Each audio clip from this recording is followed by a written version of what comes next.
The skies are overcast, but we're ready for baseball as the fans find their seats at venerable Fenway Park here in Boston as Fox Saturday Baseball brings you interleague action as the Phillies take on the Red Sox, who have had Philadelphia's number so far this year.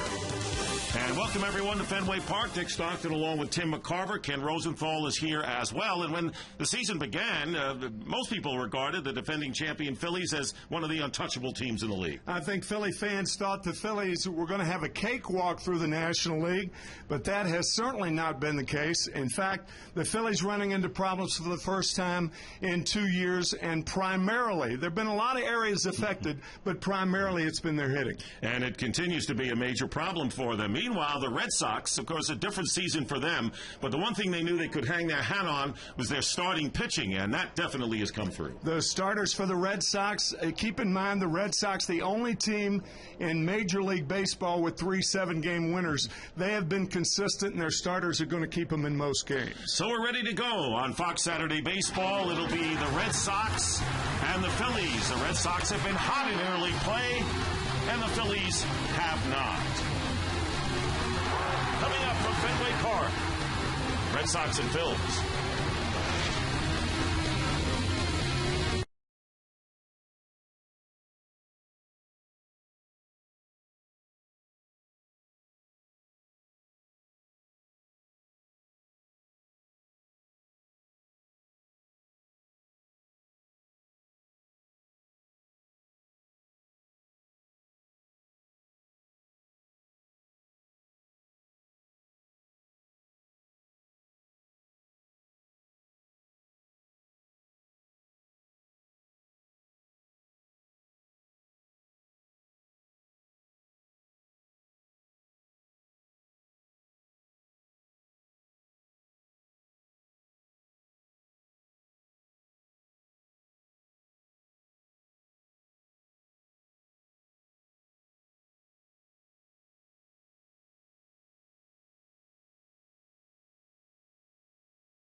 Cloudy, and the temperature 63 degrees at game time as the Phillies and Red Sox go at it. This game is brought to you by Budweiser, official beer of the first inning. The beer that starts with full flavor and ends with a crisp, clean finish. Budweiser, it's what we do.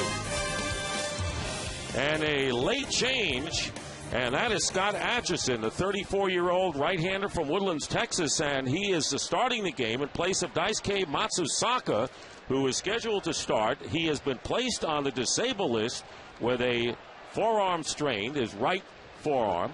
And so Matsusaka, who went 7 2/3 innings of no-hit ball 3 weeks ago against the Phillies, not in there, and Atchison's first pitch is a ball to Shane Victorino. Victorino coming in, hitting .263, 10 homers and 63 or 36 runs batted in. And Swung on and missed. The count is 1-1, and this is where the Phillies really miss Jimmy Rollins, Tim. No, in fact, Jimmy Rollins affects both sides of the batting order, the first three and the last three. And the reason for that, says Charlie Manuel, is if Jimmy Rollins were leading off for the Phillies, then Shane Victorino would hit 7th, and that would give more speed to the bottom of the lineup, and the Phillies would be more productive from the bottom of the lineup. So Rollins really affecting two parts of the order. Here's the 1-2 pitch, and it's foul, and a little dance done by Davey Lopes, the first base coach. So we're looking at Atchison, 6'2", 200 pounds, in his 4th stint with the Red Sox. He was recalled yesterday. He has been up and down and broke camp with the ball club and struggled early.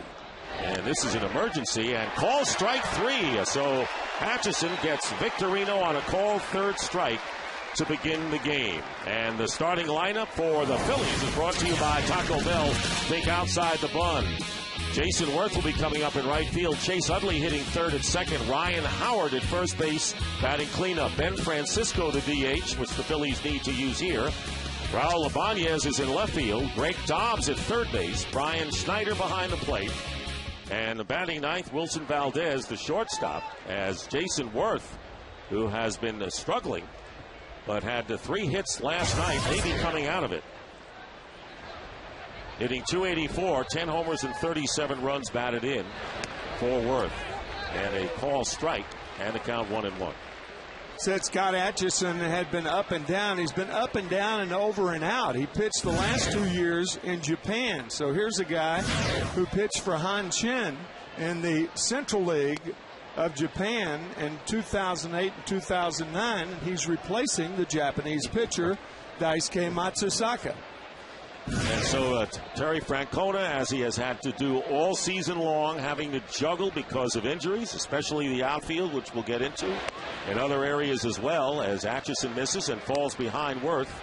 3 balls and 1 strike. So Worth facing Atchison, whose last appearance with the Red Sox was against the A's back on June the 3rd. Gave up a hit in an inning and a third. Foul out of play, and the count is full.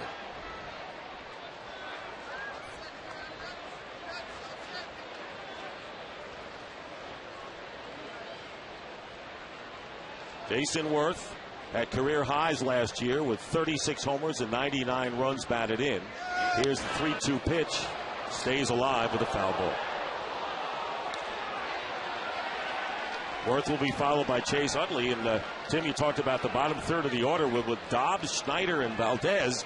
We're looking at 3 players who don't really see that much action in the lineup today. Yeah, Charlie Manuel quite candid, saying if they don't score with their first 6 guys, they rarely score. And this is a Philadelphia team that has scored more than 3 runs on only 5 occasions in their last 22 games. This team has gone woefully quiet. 3 weeks ago, they were up by 4.5 in the division. They lost to Matsusaka, and they've lost 13 of 18 since. Again, the 3-2 pitch, ball 4, and Worth is on. And right now, here are the 4 keys to the game.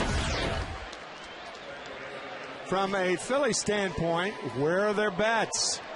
The last month, it has been more than alarming. And Charlie Manuel, as we said, have been quite candid about that. As far as the Red Sox are concerned, keep scrambling. Now, we came up with that key about 4 hours ago. We didn't have any idea that they'd be scrambling for a starting pitcher today. Especially one, as we learned, that Scott Atchison making his first major league start. Right. There you have it. The idiosyncrasies of baseball as Chase Utley takes the strike. Utley really has struggled amazingly, and no one knows the reason why. And a .260 hitter, 10 homers, 26 runs batted in, and they really need him to emerge in that 3rd spot. Worth the base runner with 1 out. We're in the top of the 1st. Beltre, the 3rd baseman, playing very wide of the bag, and that breaking ball misses, and it's 1-1. Red Sox winning last night in the season series opener 12-2 as Ryan Howard limbers up in the on-deck circle. And the Red Sox settled it early with 5 in the first, 4 in the second, 3 in the third, routing Jamie Moyer.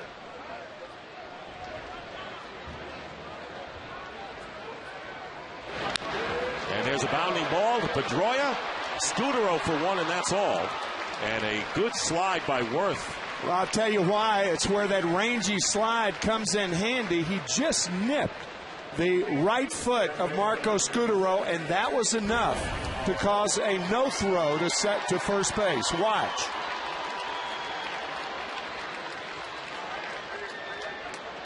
And that's textbook. It surely is. Wide ranging, touches the bag, and touches Scudero's foot, and that keeps the inning alive for the Phillies. Scudero, who is playing more than he has in a while and liking Boston more and more with big crowds. Here is Ryan Howard hitting .291, 10 homers, 43 runs batted in. So Utley the base runner with 2 out. And Howard takes ball 1, and talking with Charlie Manuel, he says, look, Ryan Howard's hitting has been pretty good as far as average. He's just down a little bit in the power department. And a foul off, and there is the shift with Pedroia playing well on the outfield grass. But right now, let's take a look at our sprint pitcher profile for Scott Atchison. The 4th stint of the season for Scott with the Red Sox. Think about that. We're only in the middle of June, and he's already had 4 stints with Boston and his first start of the season. 1-0 pitch and a ground ball, backhanded by Youkilis, steps on the bag, and that ends that. The Phillies lead 1. Don't score. The Red Sox coming up in the 1st.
By Taco Bell, think outside the bun. Marco Scudero leading off. Dustin Pedroia hitting second.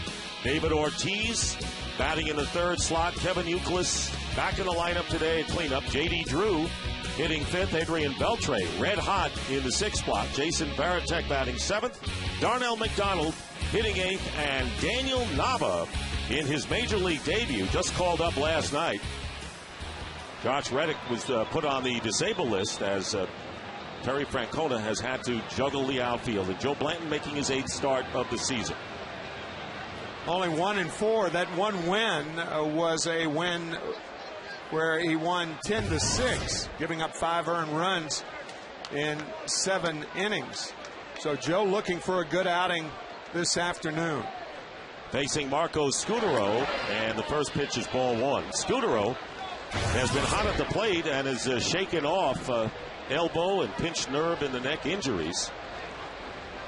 He was 3 for 4 last night, including a double. And the count, 2 balls and no strikes. I laugh, Dick, when the injuries of certain players are itemized on a day-to-day basis. It's impossible to play a full season in the major leagues without hurting about 40% of the time, regardless of what position you play. But if you play the middle infield positions, you're going to be hurting because of slides into you. Obviously, the catcher. And with Matsusaka, out today. Pitching takes its toll, too. 2-1 pitch and a fly ball to left field. Ibanez. Plenty of room to make the catch for out number 1. Here is the sprint pitcher profile for Joe Blanton. Joe Blanton, really a high ball pitcher. He does have success against the Red Sox, a 3.61 career average. And as Charlie Manuel telling us before the game, this guy is a real battler, and that's his strong suit. And speaking of injuries to middle infielders, how about Dustin Pedroia, who's been battling a sore right knee, had an MRI, which proved to be negative. And he takes ball 1. Pedroia was hitting 181 in his last 20 games prior to last night's game. At one point, 0 for 15, and managed to collect a double against the Phillies last night. And a shot base hit down the left field line. Could the extra bases as Pedroia on his way to second as Ibanez retrieves. And the Red Sox, with a 1-out double, have a runner in scoring position. Nobody runs harder out of the box in the major leagues than Dustin Pedroia. Always giving him a chance for the extra base. And that's where doubles and triples are born. They're born in the box, not at first base. You run hard from the get-go, that gives you the chance to pick up the extra base. So Big Papi with an opportunity here. And what a season for David Ortiz, who was a woeful 143 in April, over 360 in May, and then was 3 for 33 so far in June. But last night showed life. As you see the Phillies with their shift against Ortiz, the first pitch is a strike on the outside corner. Ortiz was 3 for 4 with a couple of doubles and 4 runs driven in last night. Lead by Pedroia with 1 out.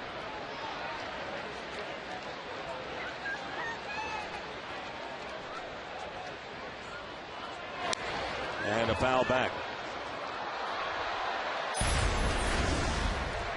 You know that old Sinatra song of riding high in April, shot down in May? For David Ortiz, it was just the opposite. He was shot down in April and riding high in May. Always good to be riding high in the most recent month. But behind on the count to Blanton, no balls and 2 strikes. Blanton with a 6.07 earned run average. Fastball is in tight. And the count to Ortiz, 1 ball and 2 strikes. And Kevin Youkilis is on deck. Ortiz, lifetime 304 against Blanton. 7 hits and 23 trips to the plate. And a check swing, strike 3, and Ortiz with a few words for Bill Hahn, the home plate umpire. And that'll be the second out for the Red Sox. I think David Ortiz wanted Bill Hahn to get some help, but once a home plate umpire makes the call, he can't get help. It was very close. I'll tell you, I don't think Ortiz went around there. I think David had a good argument. But once the home plate umpire makes the call, there is no getting help. And there's no replay. No. Tongue in cheek here. Here's Kevin Youkilis, takes inside for a ball.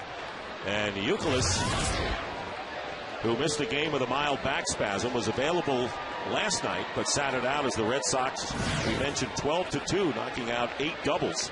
And they start out this game with a 2-base hit with 1 out. Pedroia with the lead. And the 1-0 pitch on the inside corner for the strike. Blanton hitting the corners effectively here in the top of the first, bottom of the first.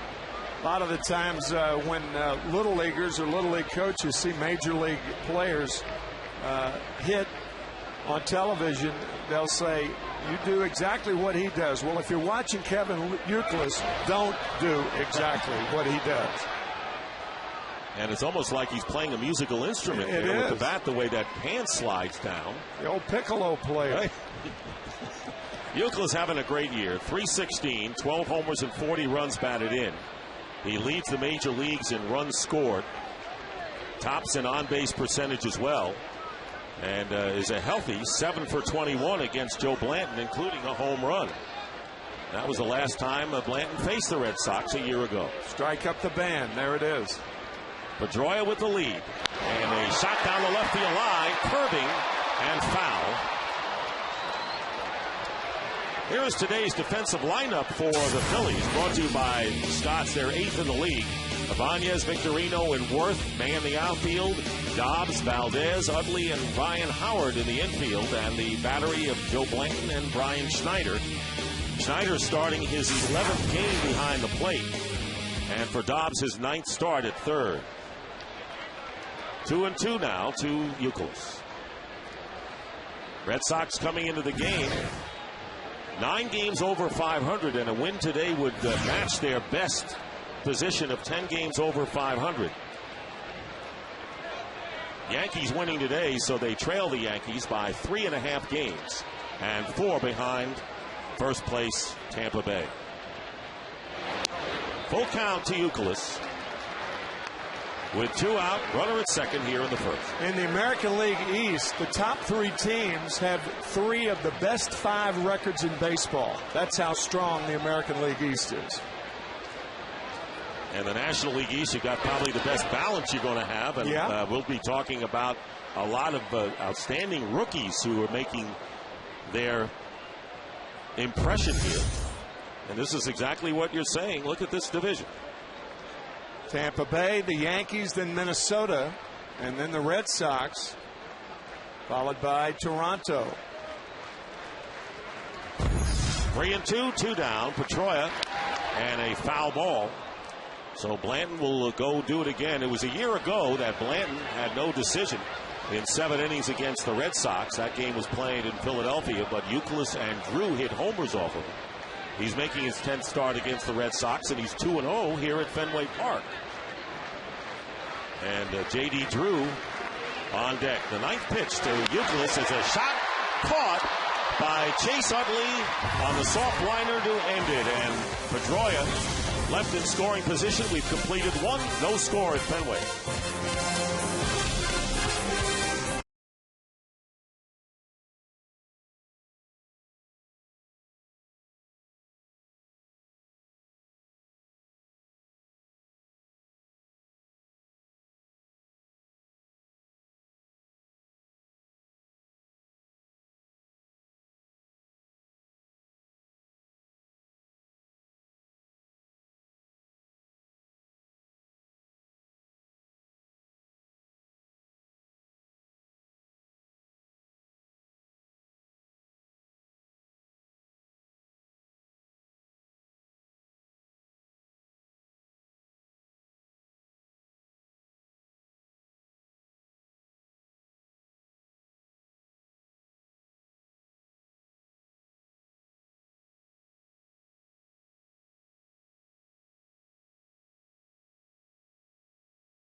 Think outside the bunch by the all-new 2011 Super Duty, built for tough, and by Sprint, the Now Network.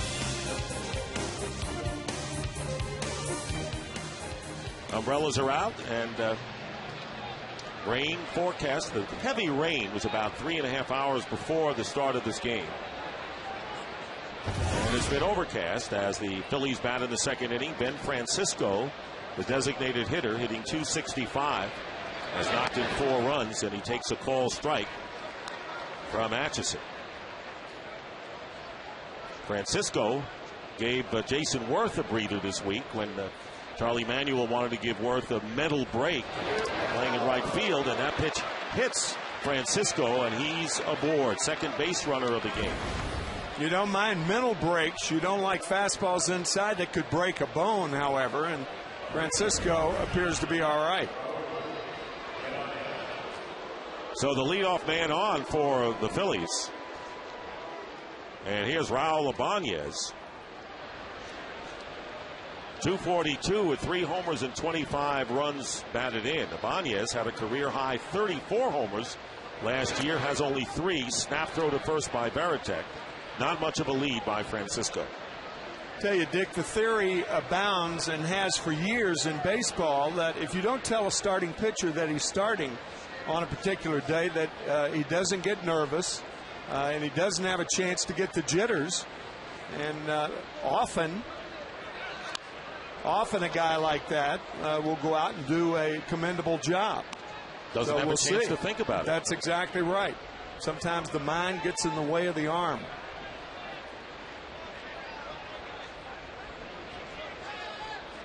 On deck is Greg Dobbs. Phillies trying to jump ahead of the Red Sox. They were out of the game early, and there's a line drive, base hit, falling in front of Daniel Nava.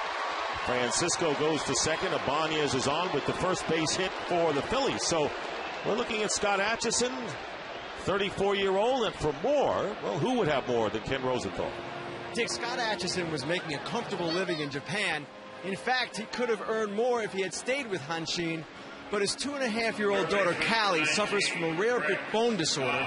She needed surgery in February. She's going to need physical therapy as she gets older, and the family just felt that her medical care would be better back here in the U.S. All right, Ken, and he was a 49th round pick, 49 by the Seattle Mariners back in 1998, but the Phillies, with runners at first and second, none out, and here's Greg Dobbs, getting a rare opportunity. Only 8 for 60 at the plate, 133, and lays down the bunt quickly off the mound as Atchison, and throws to first base to Euclid. The sacrifice is successful, however, as Francisco moves to third, Ibanez to second, 1 out. Yeah, I think they'll give Greg a sacrifice on that.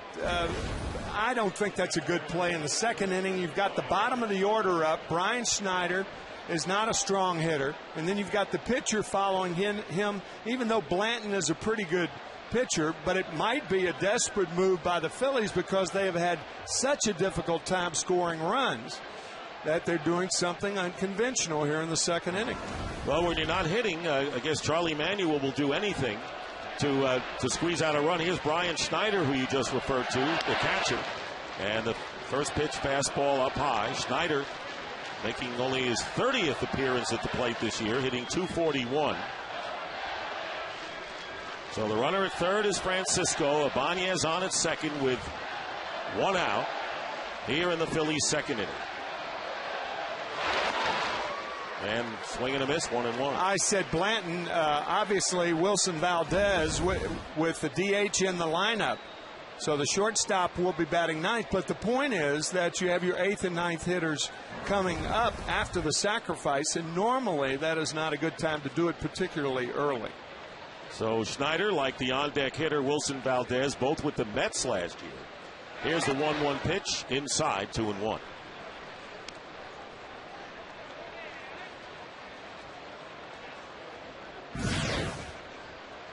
Wilson Valdez on deck. Phillies trying to take advantage of the bottom part of their order to jump ahead of the Red Sox. Atchison's 2-1 pitch is fouled off. And want to see your name on air? Well, play MLB on Fox. Tune in to win now on foxsports.com/tunein. Make your predictions during today's game between the Phillies and Red Sox. Better hurry up. Your predictions must be submitted by the end of the second inning. Stick around to increase your chances of winning with the 7th inning bonus question. Winners will be announced on air during the 9th inning, so log on to foxsports.com/tunein to play now. And a base hit off the end of the bat, reaching out is Schneider with the hit, and 2 runs are going to score. Ball gets away from Nava, and in his first major league game, and winding up on second is Brian Schneider, and the Phillies jump in front 2-0. So for Brian Schneider, a double down the left field line. How about that? I mean, a rare sacrifice before the 8th and 9th place hitters. And Brian Schneider with his first double of the year. And His first 2 runs batted in of the year. Right. And the Phillies lead 2-0. 1 out, Wilson Valdez, the number 9 hitter, taking outside ball 1. Valdez, who has been up fewer than 100 times, 97 now to be exact, hitting .250, and has knocked in 9. So Schneider on at second with 1 away. And tries to bunt, and is fouled at the plate, evens the count.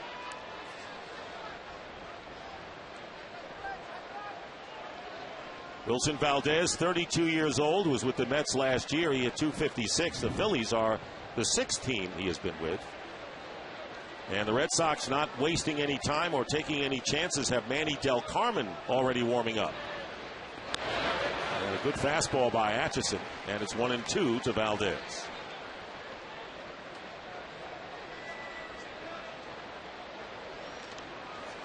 Atchison has thrown 33 pitches already. We're in the 2nd inning, and has never thrown more than 50 in a game. Thus Del Carmen getting ready. Took something off the pitch, mounted to Beltre. The runner has to hold at second, and Valdez is retired for out number 2. And here is today's defensive lineup for the Red Sox, brought to you by Scott. Nava in his first game playing the wall in left, McDonald in center, Drew in right, Beltre, Scudero, Pedroia, and Euclid in the infield. Varitek behind the plate, catching Scott Atchison. 2 out, 2 runs in for the Phillies, and here's Shane Victorino, who was called out on strikes to start the game. Very quiet Fenway Park, and why not? Phillies have generated all the energy so far. First pitch, foul back. In contrast to last night's game, where the Red Sox scored all 12 runs in the first 3 innings. And a lot for the Red Sox faithful to cheer about last night. Charlie Manuel on the other end of things. In fact, he kind of threw in the white flag early and took out many of his starters. A swinging bunt, Atchison off the mound, and throws out Victorino. But the Phillies get 2 runs on a 2-run double by Schneider. We go to the bottom of the 2nd.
Is sponsored by Budweiser. With full flavor and a crisp, clean finish, it's what we do.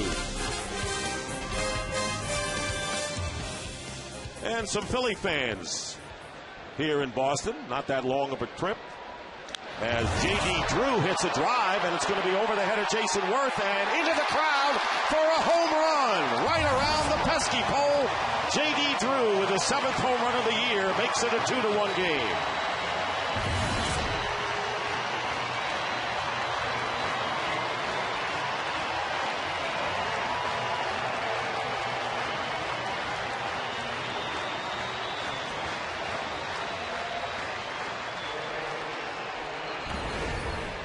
J.D. Drew on the first pitch, turning around an 89-mile-an-hour fastball right down the pipe by Joe Blanton. Right around the pesky pole, as you so appropriately put it, Dick, probably in honor of the new statue outside, just put in this last week. Teammates, it was Thursday as Beltre fouls it off, and the count, no balls and 2 strikes. So Drew, who hit a home run against Blanton when they faced each other a year ago in Philadelphia, comes back with another, and it's now 2-1, the Phillies lead. The count, no balls, 2 strikes to Beltre, and reaches out and knocks a base hit to center field. What a great job of hitting by Beltre on that outside pitch. And how about Beltre hitting .333, 8 homers, 43 runs knocked in. A breaking ball. How in the world do you hit a ball off the plate about 6 inches off the ground? Well, Adrian Beltre just showed you how you do it. And here is Jason Varitek. And if you're looking at bright spots for the Red Sox, they knew Beltre could handle third base pretty well. Didn't think he was going to hit like he has. And Varitek, who was an afterthought with Victor Martinez, the main catcher, has come up big for the Red Sox. Beltre already has had as good a year this year as he did last year with the Mariners. And there's a bunt. Beautifully placed. Dobbs can't handle it, and everybody's safe. And that's a surprise bunt for a base hit for Varitek, and he saw Dobbs playing back, and a base hit, 2 on. You can see Greg Dobbs out of the picture, totally surprised, tried to barehand it unsuccessfully. So the Red Sox coming back here in the 2nd inning. Drew leading off with that first pitch home run. Beltre with a single, and now the bunt single. So the tying run is its scoring position. Go ahead run at first, and here's Darnell McDonald hitting .286. 3 homers and 16 runs driven in.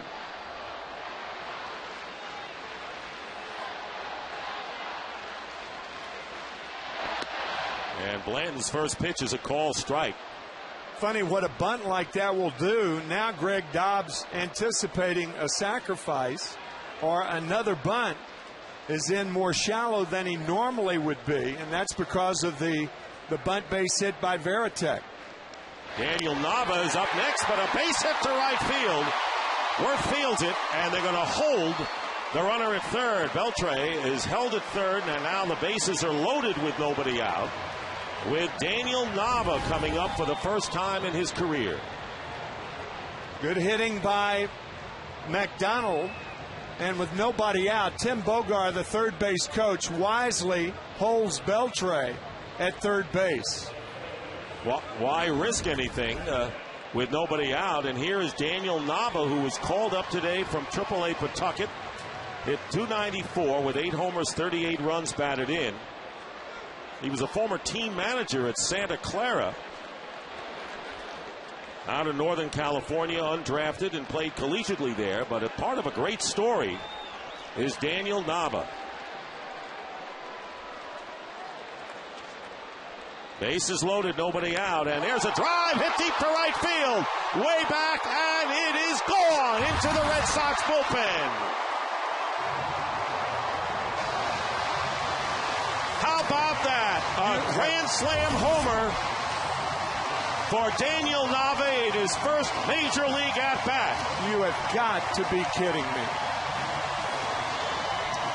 Wow.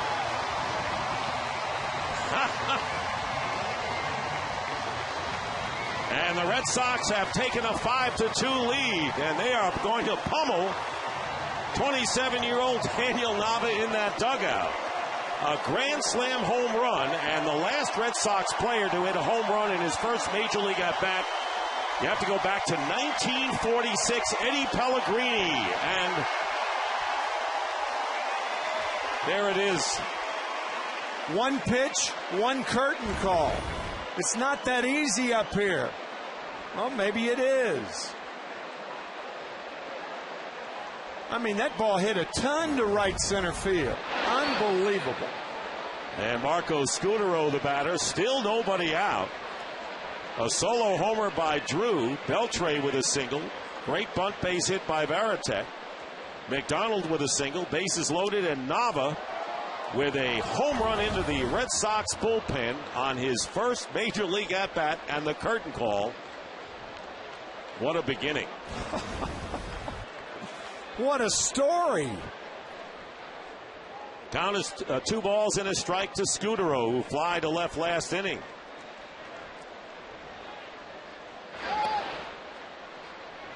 And now 3-1 to Scutaro, and there's a lot to the Daniel Nava story, native of Redwood City, California. What a debut, and a call strike, full count to Scutaro. The Red Sox answering the Phillies 2 in the top of the second inning with 5 here. And a memorable grand slam on the first at-bat by Daniel Nava. Foul out of play. Well, Ken, you've got a lot on this youngster who really has thrilled the crowd. Dick, Daniel Nava was 4'8", 70 pounds when he entered high school. You mentioned at Santa Clara, cut his freshman year, played 2 years in junior college, then got a scholarship to go back to Santa Clara for his senior year. No team drafted him. He got cut by the independent league Chico Outlaws, took a year off. Then Chico gave him another chance. In the fall of 2007, he was hitting well. The Red Sox noticed his stats, worked him out, and signed him essentially sight unseen. And here he is today. You know, the Chico Outlaws are going to regret cutting that Daniel Nava, don't you think? Chico gave him another chance, and Tito gave him another chance this afternoon. 1 pitch, 4 RBIs, and a home run. Unbelievable. And Tito's still enjoying it all in that dugout. He's shaking his head like he's listening to the telecast. 3-2 pitch, line to center field. Victorino coming over to make the catch for the first out here in the second inning. And, Darnell McDonald made a big splash when he started. But how about Daniel Nava, number 60? Darnell McDonald with a walk-off RBI in his first game. But this might be the only thing that can take Boston's mind off the Lakers and Celtics tomorrow night. That 1 pitch on his first major league pitch, a grand slam home run. That is unbelievable. And you know what that did was that to postpone the Beat LA chant from the crowd here at Fenway Park, at least for a few innings. Count is 1-1 to Dustin Pedroia, who doubled into the left field corner last inning. So the Red Sox, with 5 runs on 5 hits, have 6 hits in the game. And there's a call strike, 1-2. And last night, 5 runs in the first inning, 4 in the second. That's the home run ball right there. I think that's Manny Del Carmen that has that. And a line drive to Utley for out number 2. You know, that baseball right now is a priceless object for Dan Nava. So here's Ortiz, struck out his first time up, and the 8th man to come up in a inning that Red Sox fans, who have so many great memories down the years, will add to their collection. Check swing. And a strike to Ortiz. It all started with J.D. Drew on the first pitch with a home run down the right field line.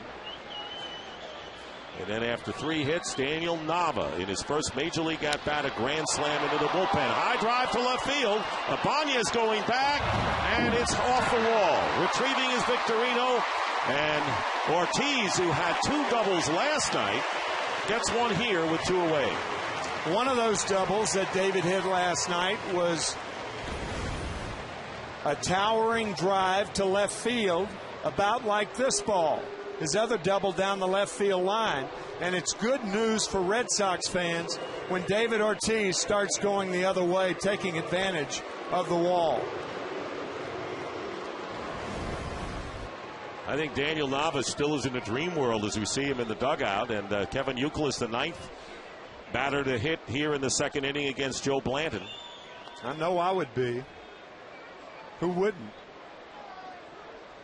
I mean, your team is down by a run, and you've got a late change in the pitching department. Falling behind 2-0, 2-1, and you don't know what the situation will be, as the Red Sox will have to go to their bullpen early, apparently, and then you come up with the bases loaded and take full advantage.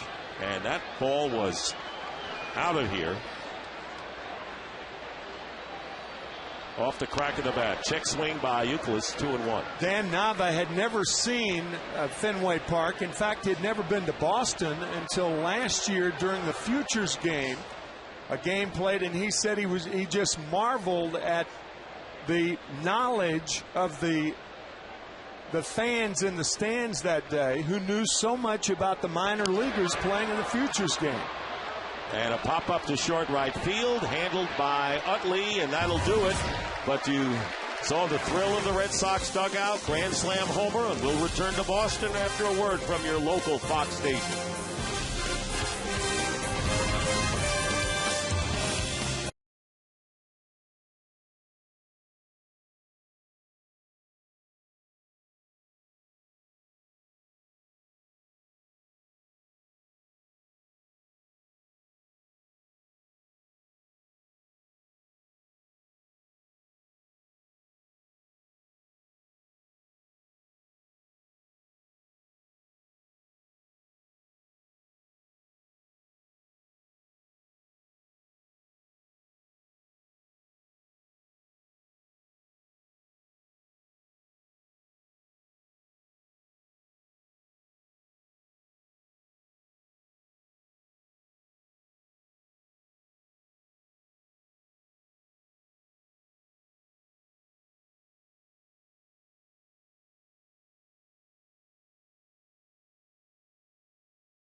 Rip Rapolsky.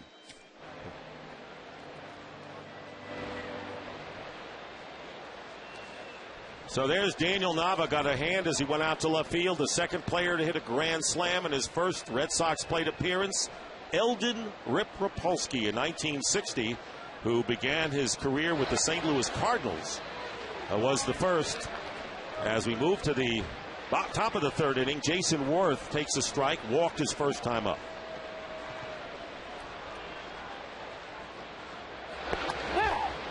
If you followed the 1954 Cardinals, it was an exercise in alliteration. Rip Rapolsky and Jabo Jablonski. Right, Ray Jablonski. Ray Jabo Jablonski.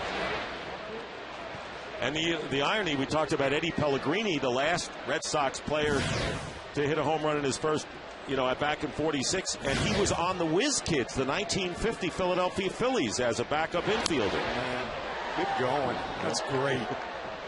Jason Worth fouls it off. 2 balls and 2 strikes. He'll be followed by Utley and Howard here in the third inning. Scott Atchison getting the 11th hour call to replace Daisuke Matsusaka, who has a strained right forearm and has already been put on the disabled list.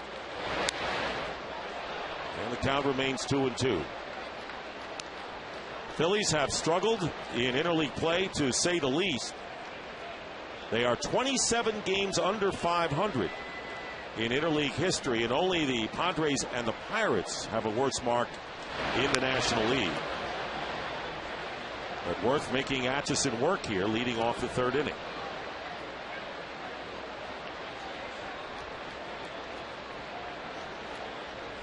There you see the Red Sox, who next to the Twins are the best team in interleague play, and the Phillies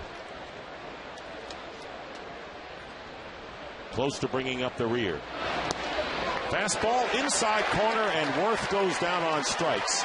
And that is the second strikeout for Atchison. Well, before last year's All-Star Major League Baseball game, Major League Baseball and People magazine recognized individuals who made a difference in their community.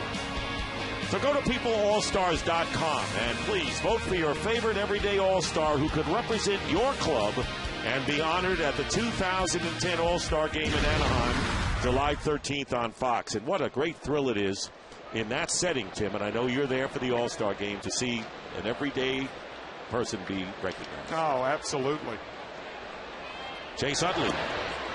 First pitch, ball one. Great job by baseball. It's a great idea. And I'll tell you another great idea. If Steven Strasburg, who has 7 or 8 starts before the All-Star game, and if he's 5-1 or 6-0, wouldn't that be something if that young man were chosen as a member of the All-Star team of the National League? And really, with the expanded roster, why not? And why not try on the stage of the All-Star game, the Midsummer Classic, to show the future of the game? And Strasburg definitely seems to be part of that. Great idea. 1 ball and 1 strike. And a ground ball slowly hit to Pedroia. And Utley is retired for the second out. So 2 down, nobody on. And Ryan Howard up, and how about that for a debut? Yeah, for those of you who may have been in Europe the last week, then Steven Strasburg last Tuesday night in Washington, 14 strikeouts, struck out the last 7 Pittsburgh Pirates to face him in a staggering debut. And that's not to say that if he struggles, well, you know, it's a wet blanket, because there are a lot of great pitchers who have had debut subpar, turned out to be great players, but he looks like he's got the goods, doesn't he? Boy, does he ever. Here's Ryan Howard with 2 out. Grounded to Youkilis unassisted his first time. Call strike to him, 0-1. Ryan Howard tied for 6th in the National League with 43 runs batted in.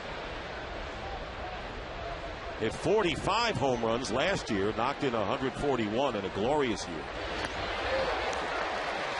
I read in this morning's paper that the other day some entrepreneur in the Washington, D.C. area who owns a fast food place came up with a Strasburger with everything on it. That's kind of like his pitches.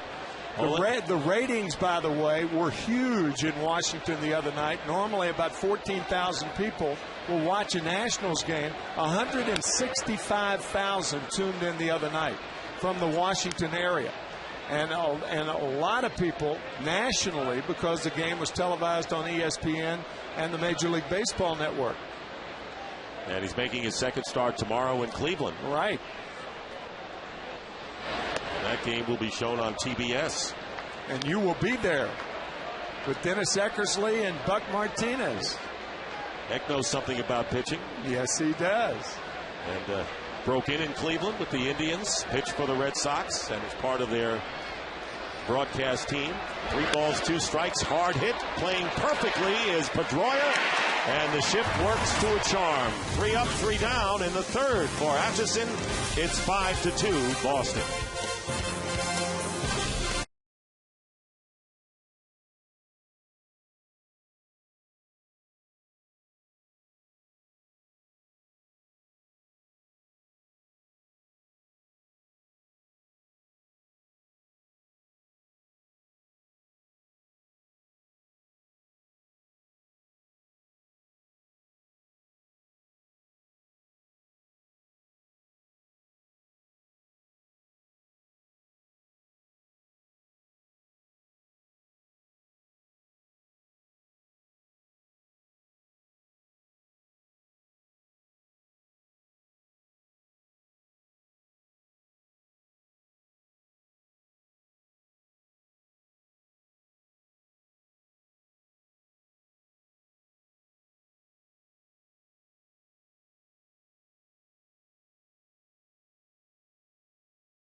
10 home run challenge we're going to be talking about is J.D. Drew, who started off last inning with a home run. Leading off here. Red Sox leading the Phillies 5-2, bottom of the third inning, against Joe Blandon. And there's a shot past the dive of Utley, and a base hit for J.D. Drew. It's great to have with us in the booth Michael Milken, who is the founder of the 2010 Prostate Cancer Foundation, raises money, and it's all about home runs, and $14,000, all home runs hit today. We've had 2 of them thus far, Michael. And $50,000 for grand slams. There should be more money for grand slams when it's your first pitch you've seen in the major leagues. That ought to be $1 million swing right there. Well, maybe, Tim, you should match it. What do you think? Or maybe we should share it, Tim, but we'll talk about that. Here's Adrian Beltre with a runner at first, and he takes a strike. Well, you've done so much for the Prostate Cancer Foundation, and tying in with Major League Baseball, it's been a great partnership. Well, Fox, Major League Baseball, this is the greatest awareness program ever for medical. To get checked, keep that in the game. It's just been unbelievable. Foul ball. And, well, we could have used that straightened out also. Last year, the Red Sox hit 5 home runs during the game. So, but the awareness program in the last 14 years, we've been able to reduce the death rate from prostate cancer from projections by almost 50%. That's phenomenal. Beltre hits it out to center field, and it's going to be Utley who makes the catch for out number 1. Going back to first base is Drew. Well, this is going to be now selected Major League games, Michael, from now through Father's Day, which is obviously right here. And fans can make their pledges to the Home Run Challenge by calling 1-800-798-CURE or by logging on to www.pcf.org. Now, at pcf.org, you can learn about all the research that's gone on, particularly nutritional research. But this year, I have a very special announcement to make. Every donation over $100, which would be $1 a home run, we're going to give them a special gift, Tim McCarver's CD. So anyone in America who calls in for $1 home run, we average about 134. We're going to package that with Tim McCarver's CD. Well, you know what? I think he deserves more than just $1. Serious about that? Yeah, that's tremendous. Well, we're not. We're just. Why didn't you tell me about that before you came on the air? Well, we wanted to be a surprise. Throw that on me. Yeah. That's very nice. This is a surprise day, Tim. If you hadn't known so far the way the game has gone, it's been a day of a lot of surprises. Varitek, who's safe on a bunt single. There goes Drew on the hit and run and fouls it out of play. Just ask Dan Nava if it hadn't been a surprising day, right? Have you ever seen a baseball game where the person warming up goes on the DL immediately? I haven't. Not in a while. Yeah. Not in a while. Of course, I haven't seen a first pitch grand slam home run by a young left-handed hitter named Dan Nava either in a while. So already surprises, and we're only in the third inning of this game as the pitch is inside. And the big league managers, Michael, let's talk about the role that the managers in Major League Baseball have played as well. Well, Tony Francona has been, and Emmanuel, both been lead managers, and each team has a manager, and on Father's Day they'll be wearing their blue wristbands, blue eye glare. Hopefully all the announcers will also on that day. I brought a special wristband for you to go on. Keep that in the game. And it was really the concept of go out to the baseball game. This is one of the few sports that exists where you actually can go and talk to a person while you're at the game and spend time together. There goes Drew again, and the pitch is taken for ball 4. So with 1 out, the Red Sox now have runners at first and second, leading 5-2 in the game. Tell us about your experience, though, in traveling around all these games and you know, speaking the gospel of prostate cancer. Well, first, 1 in 2 men get cancer, 1 in 3 women, so it's not really an exception. There is no family in America that isn't really affected. And this last year has been the greatest progress really in all cancers ever in history. And our goal has been to eliminate all cancers as a cause of death and suffering. And the first goal for this program is January 1st, 2016, eliminating prostate cancer. and the research is driven, and we've seen some fantastic ball games, and I'm really looking forward to next week. Next Saturday in the Fox booth, the greatest home run hitter in the history of the Home Run Challenge, Eric Karros, will be in the booth. Michael, next Saturday. We're looking forward to that. Thank you very much for being with us. You've done a great job as the founder of this. And thank you for all you've combined done. with nice Major going, League Baseball. Michael. Thank you so much. Michael Milken, the founder of the Prostate Cancer Foundation, which has done so many great things. Ground ball, unable to handle it, is Valdez. And what do you know? The bases are loaded again for Daniel Nava. Let's listen to Nava as he comes up to the plate.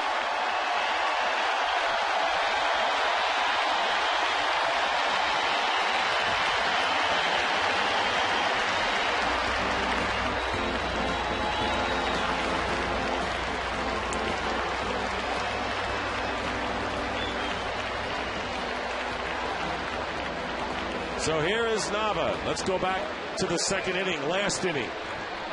And a big conference on the mound. Into the Red Sox bullpen, and I believe it was caught by Danny Del Carmen out there. And a curtain call for Daniel Nava in his first Major League at-bat. Talking with Marco Scudero as he comes to the plate with the bases loaded. And one out here in the third inning, and the crowd on its feet. Tell you, just off the top of my head, the last guy that I can think of that hit back-to-back grand slams was Fernando Tatis in the same inning. But no one has ever hit back-to-back grand slams his first two at-bats. Strike one.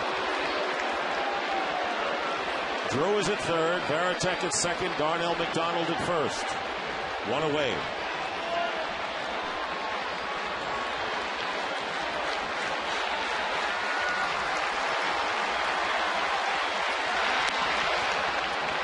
One and one.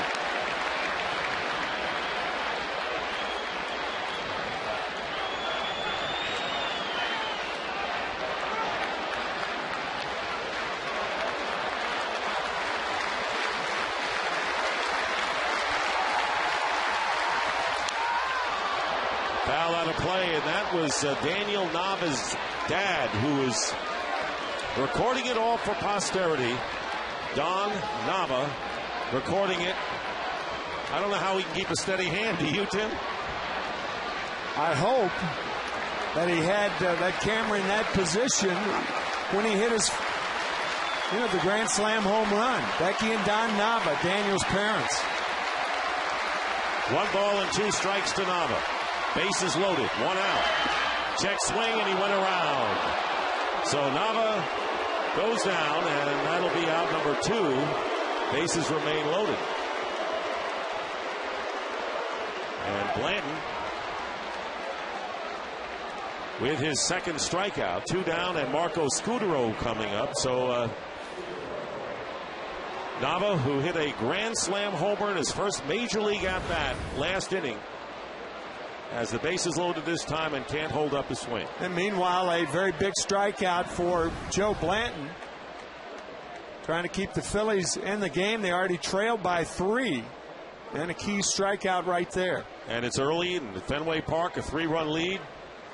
Not big by any stretch of the imagination. And the first pitch, breaking ball to Scudero, misses 1-0. Scudero is 0 for 2, fly to left and line to Victorino in center. J.D. Drew led off with a single. He has 2 hits, including a homer. Jason Varitek, who's been on base twice, is at second. Darnell McDonald with a pair of hits on at first and a call strike. 1-1 to the Red Sox shortstop. Dustin Pedroia would be next if Scudero can keep it alive.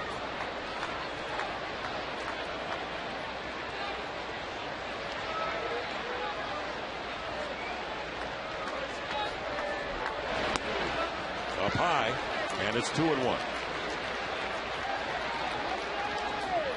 What we've seen by the Red Sox, and I guess Joe Blanton, that's the real bugaboo of a high ball pitcher who does not throw 95 miles an hour. We talked about it in our scouting report. Joe Blanton victimized by 2 home runs today. 2-1 pitch fouled off. In fact, Blanton this year has allowed 11 homers in 45 innings. That's a ton of home runs. And that adds to the consternation of Charlie Manuel. As you see the story with the runners in scoring position. Red Sox right now have 2 more plus a runner at first. 2 balls, 2 strikes, 2 outs in the bottom of the 3rd. And a base hit fair down the left field line. And 2 runs are going to score as Drew and Veritek come in. Stopping at 3rd is McDonald. And Marco Scutaro knocks in 2 runs to give the Red Sox a 7-2 lead. His 18th and 19th runs batted in on the year. Again, last night the Red Sox scoring 12 runs in the first 3 innings. Today, they have scored 7 runs on 10 hits. And they're not out of the 3rd inning yet.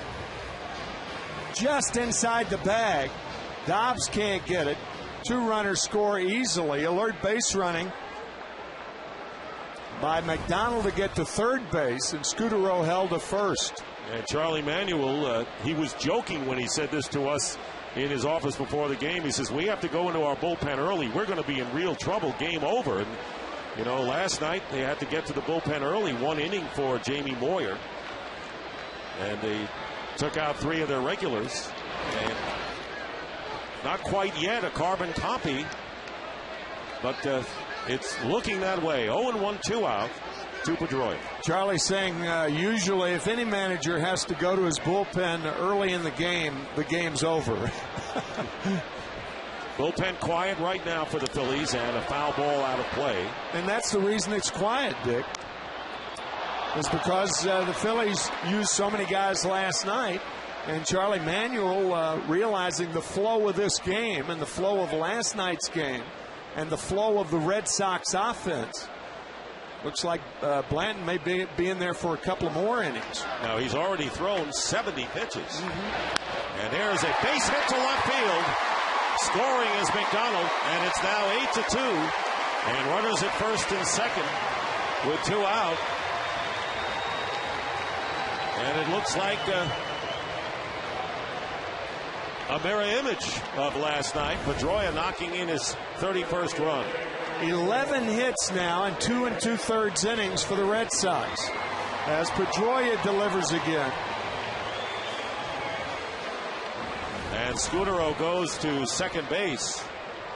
Charlie Manuel wonders what he has to do. His problem has been the hitting as Durbin gets up to throw for the Phillies. Chad Durbin warming up here in the 3rd inning as David Ortiz comes up for the 3rd time and takes ball 1 outside. You mentioned at the beginning of the game, Tim, of how the hitting has been the major problem for the Phillies, but in this series it's been the pitching. So McDonald with the run coming in. Scutaro is at 2nd, Pedroia at 1st. And time called at the plate. You hear that expression so many times in baseball that hitting is contagious, and it's certainly been contagious for the Red Sox the last game and a 3rd versus Phillies pitching. 1-0 the count to Ortiz. Fastball right on that one and fouls it back. 1-1 to Ortiz, who was struck out and doubled. And right now, we're in the 3rd inning, and the only batter who is not hit safely for the Red Sox is Kevin Youkilis.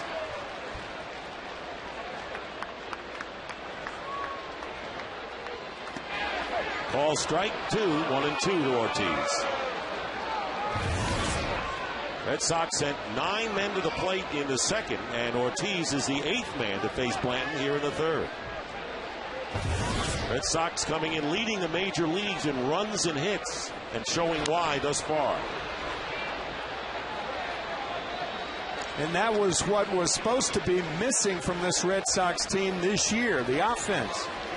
This team was billed as a pitching and defense ball club, a team that could catch the ball and throw the ball. And hitting was a distant third, but hitting, I mean, this offense is more like the offense of the Red Sox for the past decade. Well, if this is what run prevention is all about, the Red Sox will take it any day. Great line. And a conference at the mound as Schneider goes out to talk to the besieged Joe Blanton. And the pitch count keeps rising. Chad Durbin in the bullpen.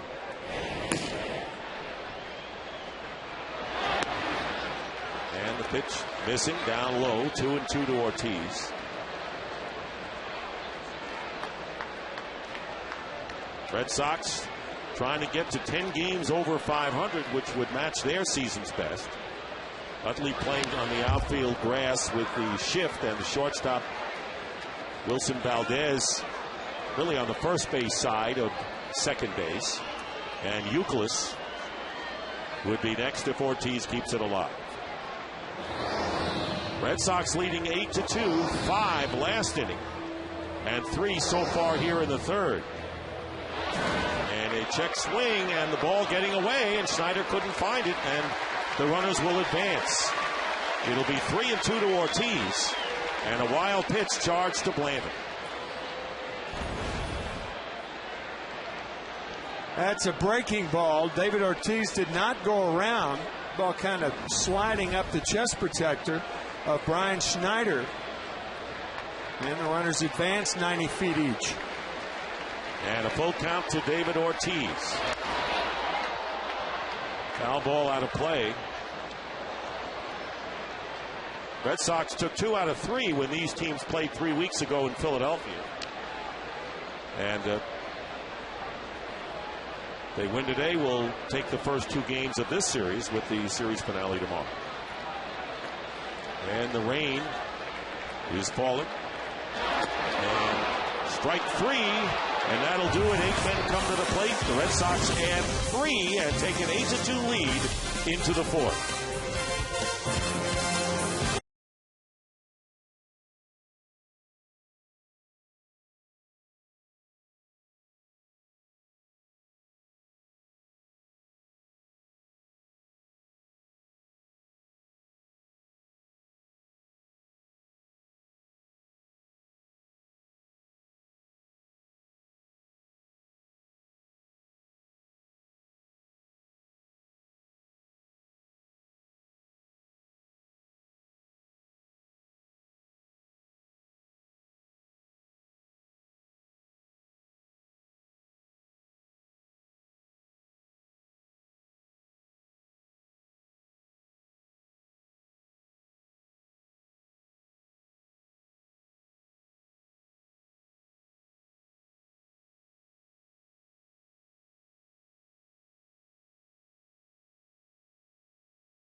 Go sprayer, hard on weeds, easy on you. By Ink, the new business card from Chase. Make your mark with Ink.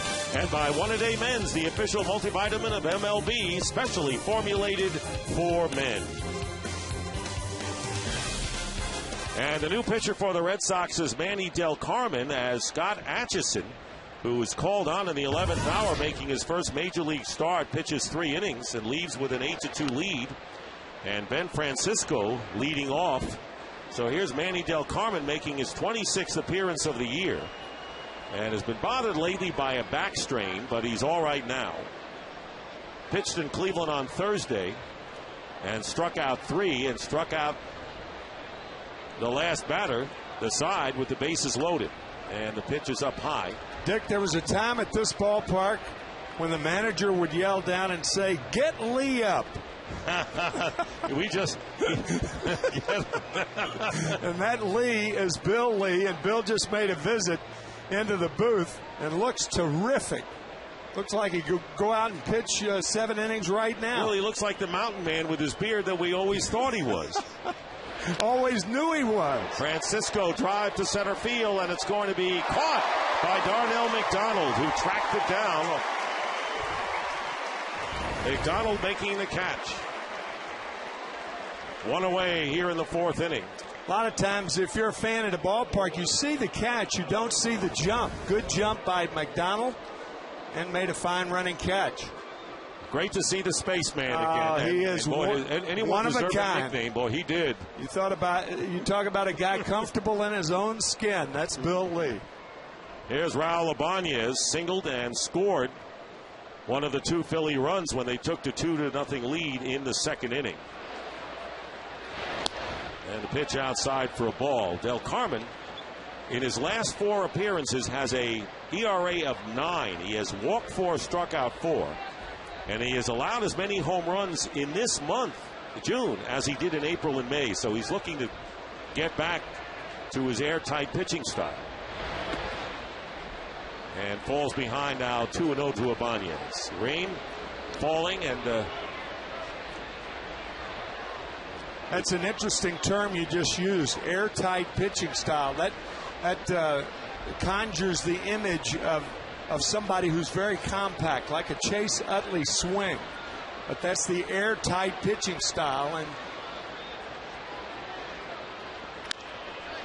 hard hit to Pedroia.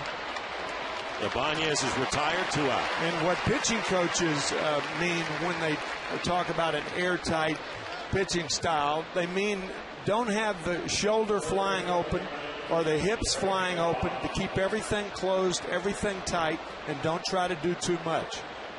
It's easy to say and hard to do.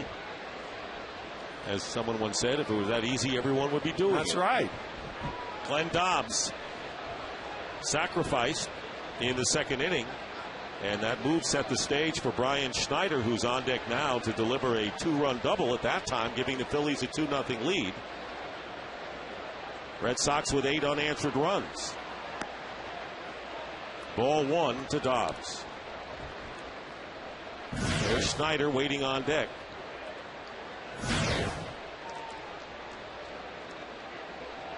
Dobbs hit .309 in 27 starts last year, but he has really had his woes. 1 for 24 as a pinch hitter so far this year for Philadelphia.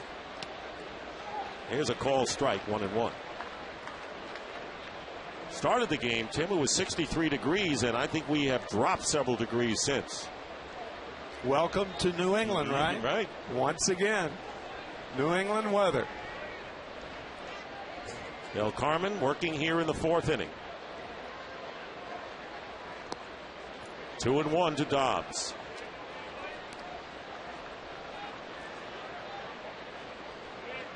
Not much of a win there, and any of the fans, as they do here, come prepared.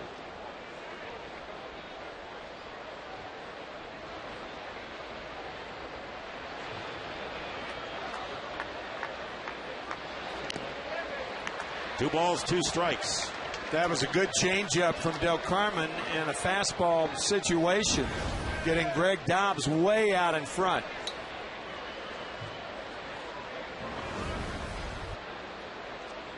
There you see the rain. We had a major thunderstorm about noon, 12:30, and then it stopped. The field was covered and then cleared, and now the rain has picked up. 2 balls, 2 strikes. Fouled out of play. Dobbs, who 2 years ago set a single season Phillies franchise record with 22 pinch hits, led all major leaguers with 18 pinch hit RBIs that year. And right now, this is not an official game.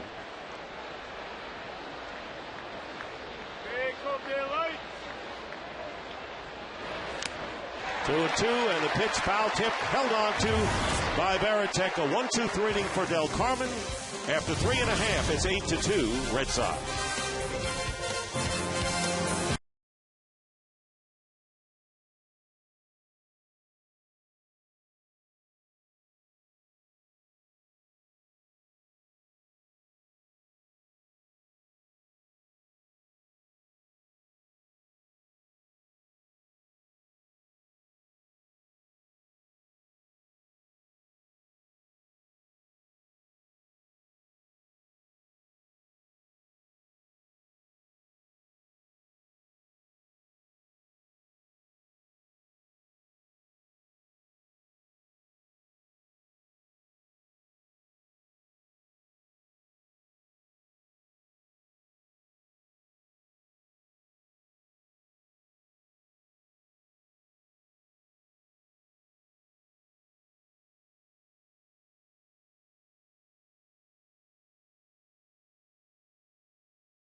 Kevin Youkilis in the box for the Red Sox as we go to the bottom of the fourth inning. Youkilis hit a soft liner to Utley and then popped up to Chase. 0 for 2, and the only Red Sox hitter in the starting lineup without a base hit. 2 balls and no strikes. Joe Blanton still out there.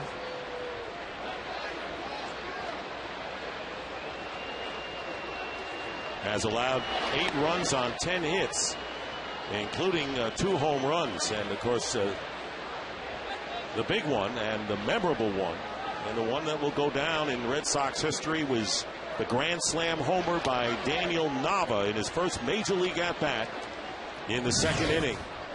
There's J.D. Drew, who started off that second with a home run. He's on deck. 2 balls, 2 strikes to Youkilis. Foul ball.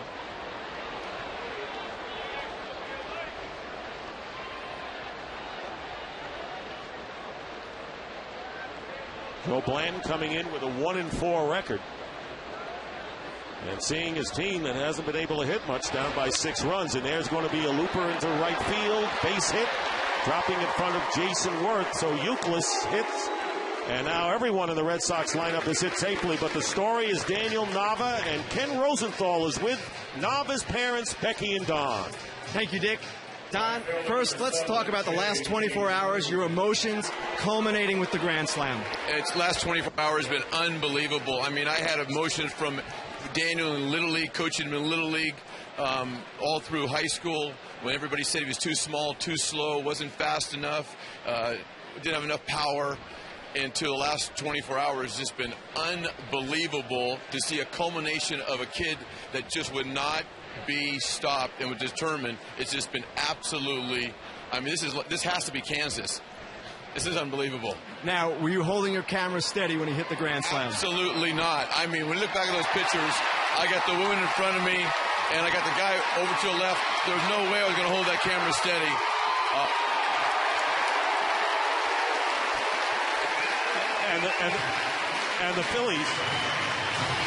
And the Phillies are not holding steady as far as the pitching goes, as J.D. Drew has doubled home Kevin Youkilis to make it 9-2. Drew now with his 35th run batted in of the year, and the beat goes on for the Red Sox. Well, Father's Day is a week from tomorrow. And what a Father's Day gift that is for Dan Nava's dad. My gosh. And I don't know, Beltre is the batter, 1 for 2, and a conference at the mound. And Ken Rosenthal, I want to know, did he get on tape? Because Tim wanted to know the home run. Right, let's rejoin it, Dan. We want to know if you got on tape the home run. I got on tape the home run, and then I saw it go out. And you know what? I don't know if I got it or not. I didn't get him running around the bases. My hands were up in the air. I was in tears. I was smiling. I think the camera might have got the lady's hair in front of me more than Dan running around the bases. Thanks, Don. Now, Becky, talk about your journey here last night. It wasn't necessarily an easy one for you guys. Actually, it was this morning.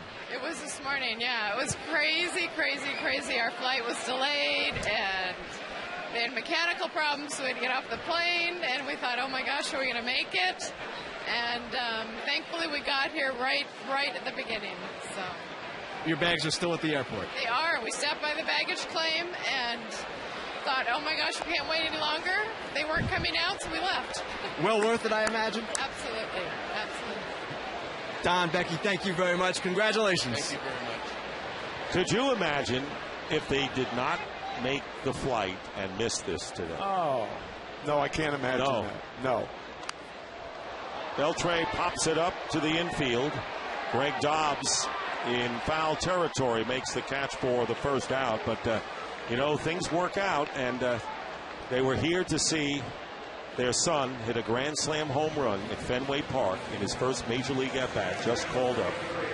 And it's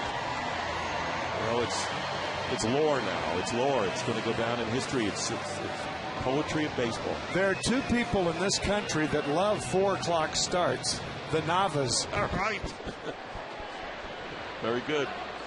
Here's Jason Varitek. Red Sox have added to their lead, up 9-2 here in the bottom of the 4th inning.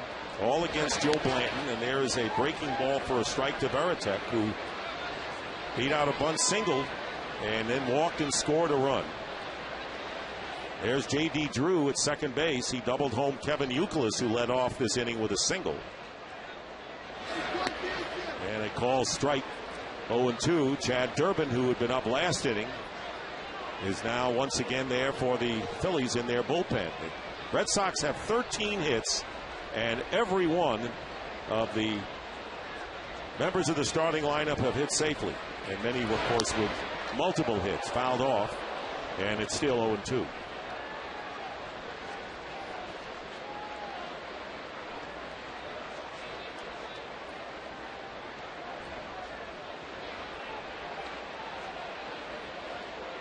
No balls and 2 strikes to Jason Varitek.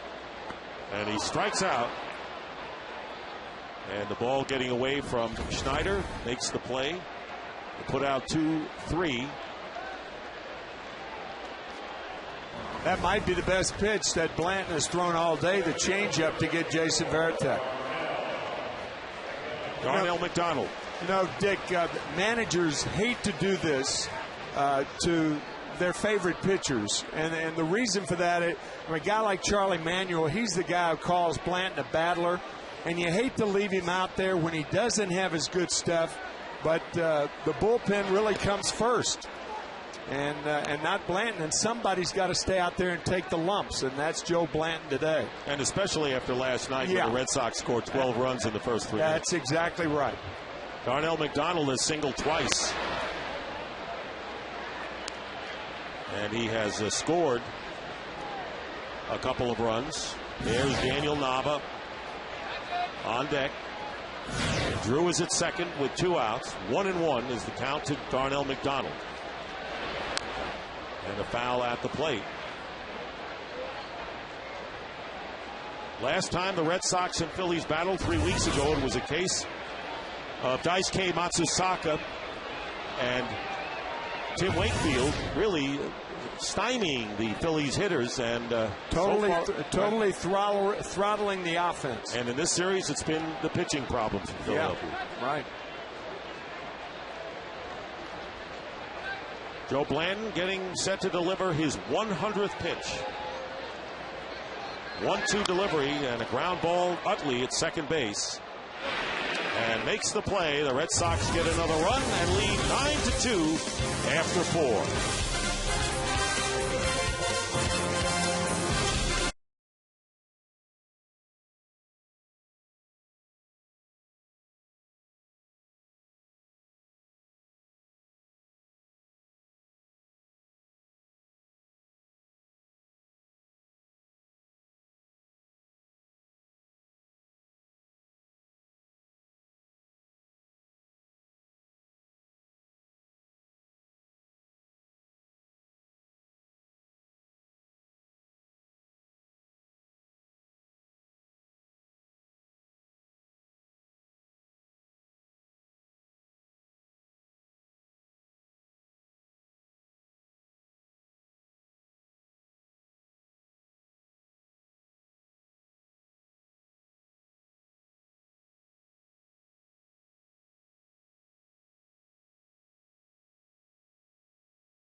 Four innings of this game, and now on the top of the fifth, Brian Schneider, who doubled home the two Philadelphia runs back in the second inning, leads off against Manny Del Carmen.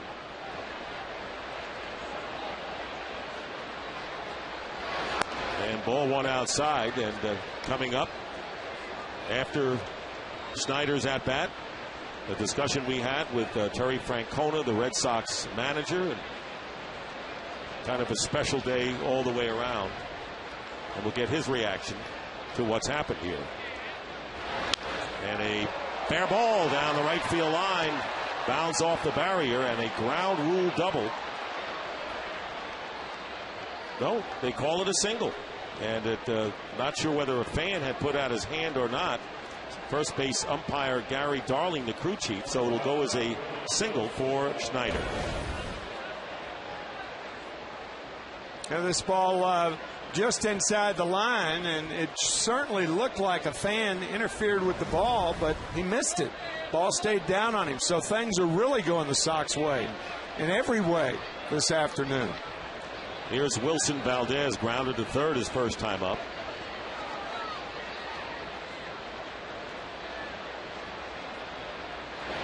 And it's ball one. So obviously the question for Terry Francona, the manager, who's in the dugout when Nava hit the grand slam home run and saw the reaction and what it all means to him. And certainly it's been the highlight of the day for the Red Sox. 1-0 the count to Valdez. And right now, here's what Terry Francona had to tell us about that. you use the word magical. I mean, this game's a long way from being over, and we're going to go through our whole bullpen. But what happened, I don't know if there's any other place besides Fenway. I mean, it's hard not to get a little bit emotional. I mean, geez. But, again, the whole idea is to win. But if you can't understand, or see the emotion in that, you're missing something. Tito, do you know that Dan's parents are at the game? They just made it from Sacramento. Well, the kid asked me before his first at bat, he said, "Where are my folks sitting?" I said, "I don't care. Go get a hit." And he did. He did a good job. Did he ever listen? Huh? And how do you figure this game? Let's talk about Dice K now and the fact that you had to go with Atchison at the 11th hour. That was right at the buzzer, and that was tough. He's got some forearm stiffness. We weren't comfortable pitching him, so all of a sudden you got about 11 minutes before the game. We rounded up Atchison, who did a great job. We had to DL Dice K, not because of, again, we got to get through this game with pitching. We got Richardson here from Pawtucket. In fact, he just pulled in. So hopefully we got enough pitching to get through this game. We need to keep swinging it. We know we got some ball to play here. Terry, thanks very much. Okay, guys. Thank you. All right, Terry Francona, and he has a soul and he has feelings, Tim. So, he's in the moment, there's no question. And the Richardson he was referring to was left-hander Dustin Richardson, who arrived from Pawtucket.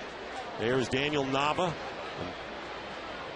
who arrived with a bang, a grand slam homer in the second inning. His parents here from Northern California.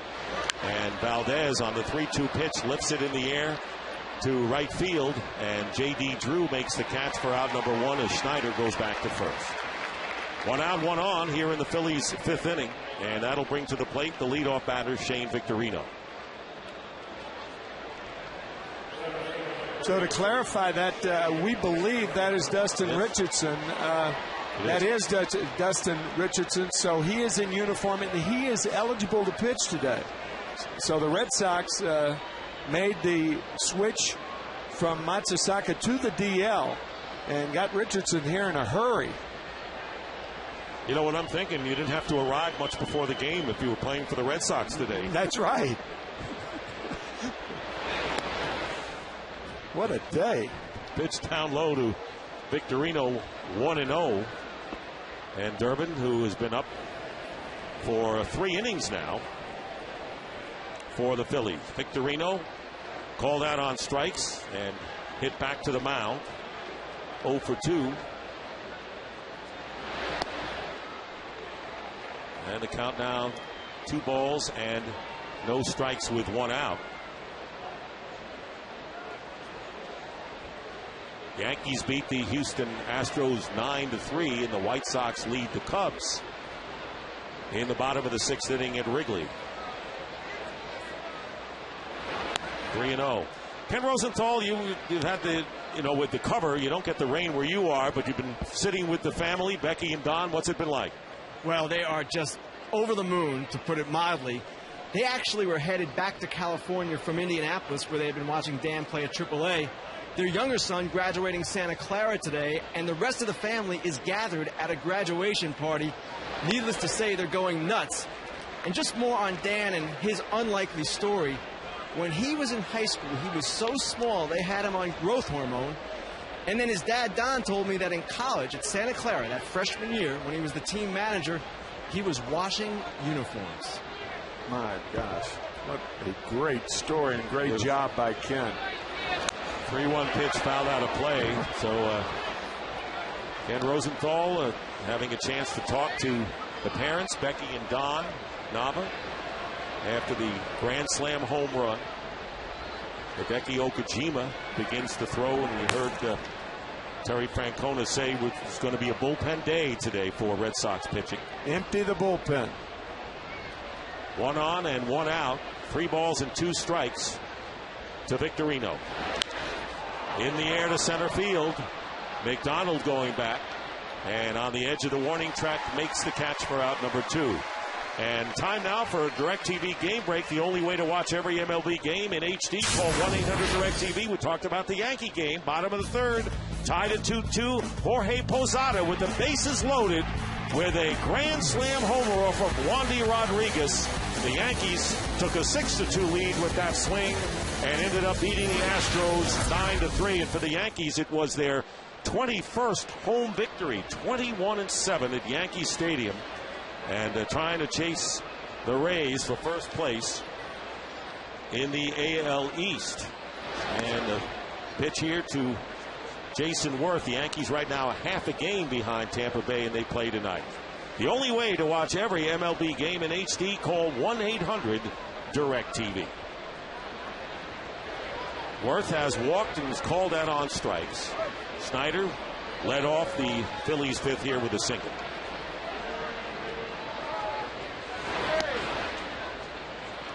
Two 2-0.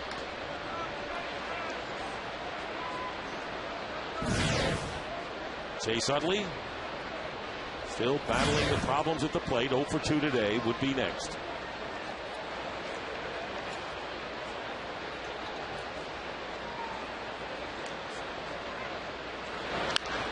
Sharply hit to shortstop. Scudero bobbles it, but gets the force to retire the side. Leadoff runner is stranded after 4.5, 9-2. Official game now.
In our award-winning cars, trucks, and crossovers.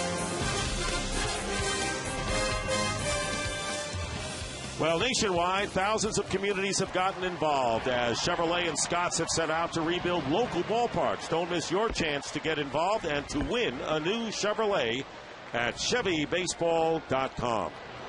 And as we heard the word, it's Chevy. Want to be known as Chevy. And the new pitcher, Chad Durbin, will be facing Daniel Nava, leading off here in the fifth inning.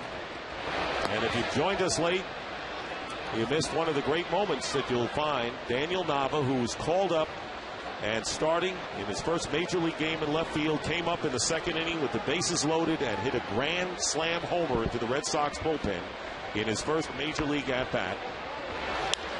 And this one is into the gap in left center field and will reach the wall. Nava on his way to second and will stop there with a double. So the amazing story continues. Double by Daniel Nava. A double following the grand slam home run, and he has touched 6 bases today, or has he felt them? Walking on air, Tim. Walking on air. And there are parents, Becky in the white, and with that video camera, boy, that right arm is going to get tired for Don Nava. And their son, who they are so immensely proud of. Oh, man. What a story. Yep, and Marco Scudero coming up. Joe Blanton allowing 9 runs on 13 hits in 4 innings, including homers to Nava and J.D. Drew. And the first pitch 1-0 to Scudero, who is 1 for 3, and last time up singled home 2 runs. Durbin, and making his 25th appearance of the year, last pitch Tuesday against the Marlins, and allowed a run on 3 hits in 2 innings. So it's been a long day for Charlie Manuel, to say the least. And the starting pitching in this series has not been there. And the pop-up calling for it is Wilson Valdez. And Ibanez came in and actually made contact with Valdez, who makes the catch for out number 1. Normally, if an infielder puts his hands up, then the outfielder should be warded off. But I think Ibanez, concentrating on the pop fly, really didn't see that Valdez's hands were up. But they avoided a serious collision. And the Red Sox know a lot about serious collisions.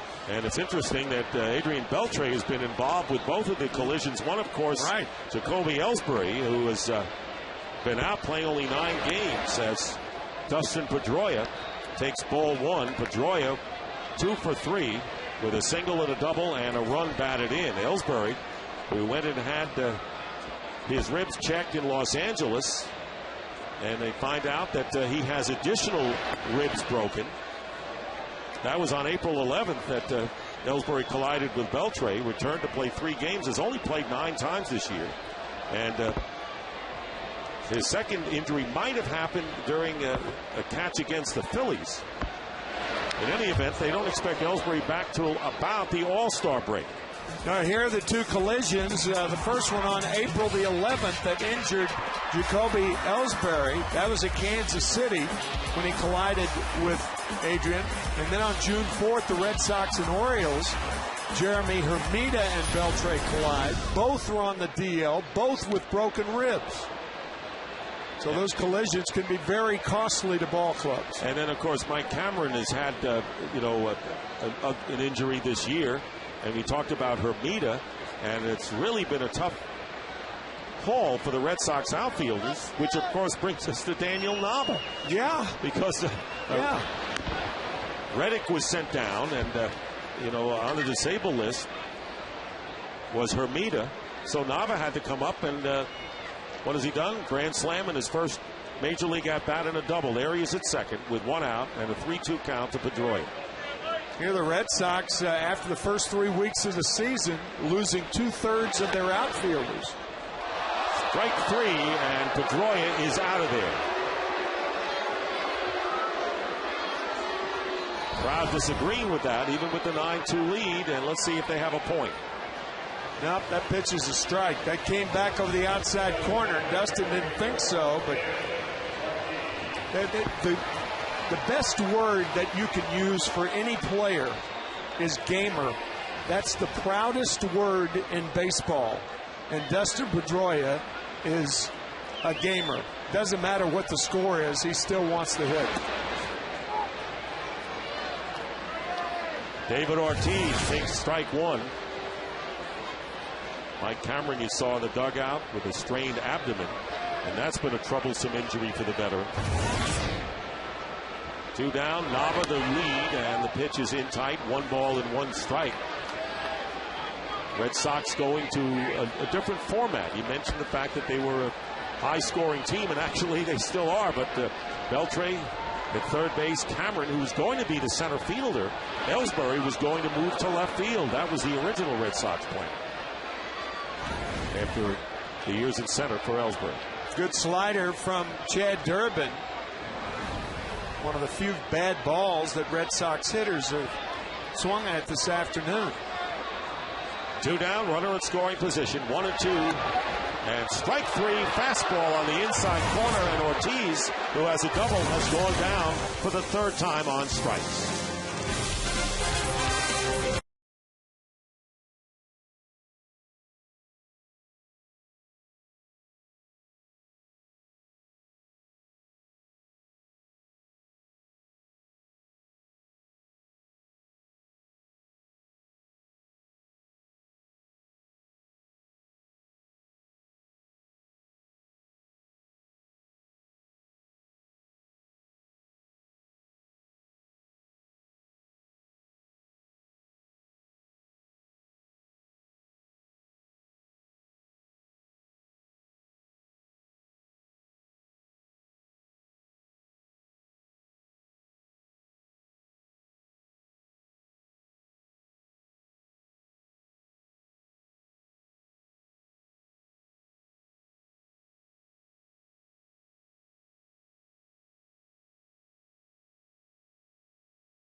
Sponsored by Coppertone. Sport outshines so you can enjoy the sun. By Verizon, the network with the most 3G coverage. And by Chevrolet and our award-winning cars, trucks, and crossovers.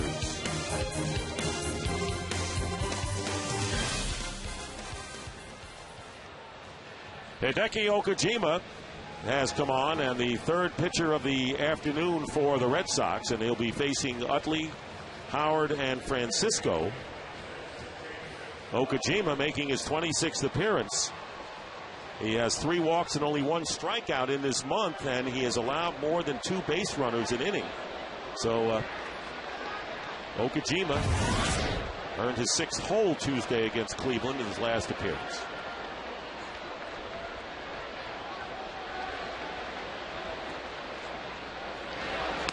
First pitch and a strike to Utley.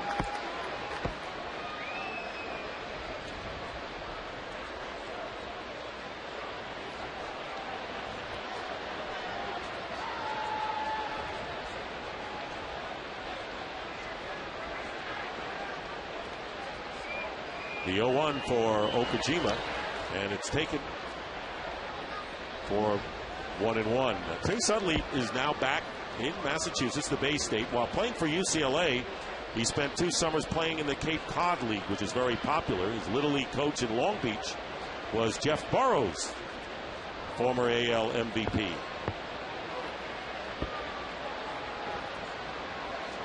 One ball and 1 strike. Line shot foul out of play. And here is the in-game box score for the Phillies, brought to you by Toyota. There you see, not much there. The catcher, Schneider, making his 11th start, knocking in the 2 Philadelphia runs. That was back in the second, and the Red Sox answered with 5 in the second.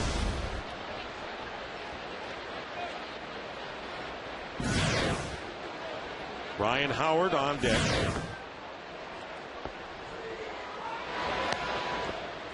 Two and 2.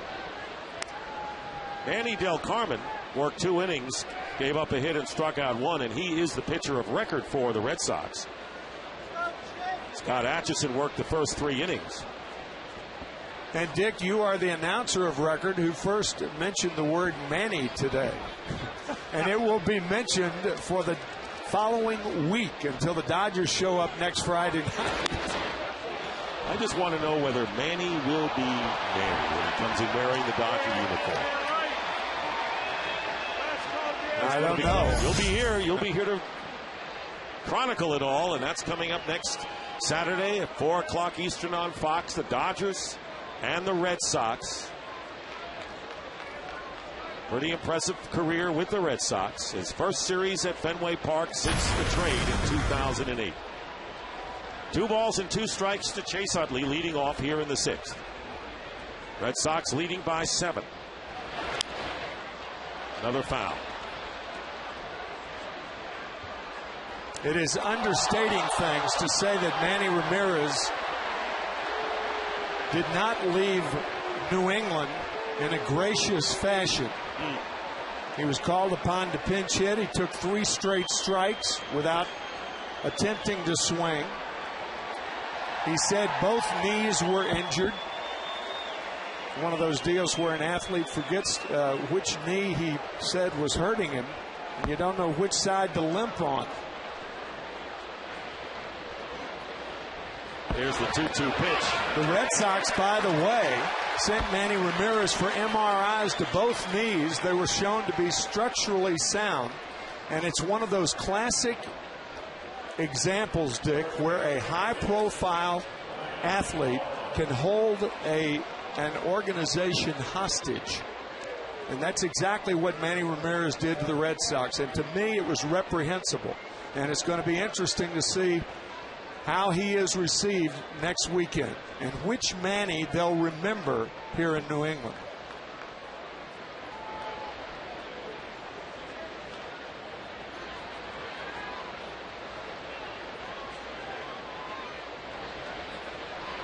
Ryan Howard takes a ball. Howard has bounced out twice to the right side. came in the game hitting .291.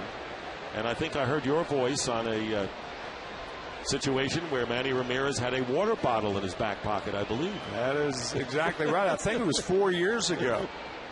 I thought he took left field on a camping trip. Wild swing by Howard, and it's 1-1.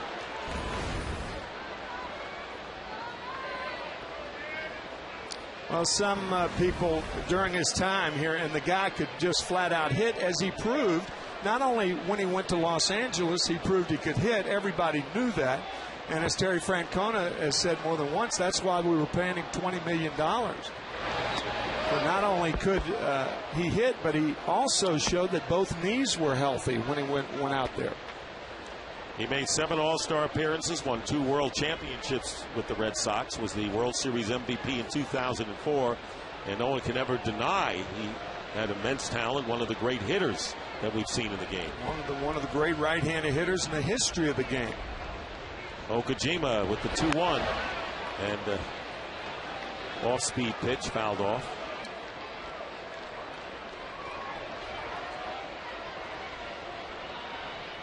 So lost in this drama today with Daniel Nava coming up in his first major league at-bat, belting a grand slam home run, and the Phillies pitching proving ineffective for the second straight day is the fact that the Phillies don't have any indication that they're going to break out of their hitting woes. No. Full count down to Howard. Ryan Howard,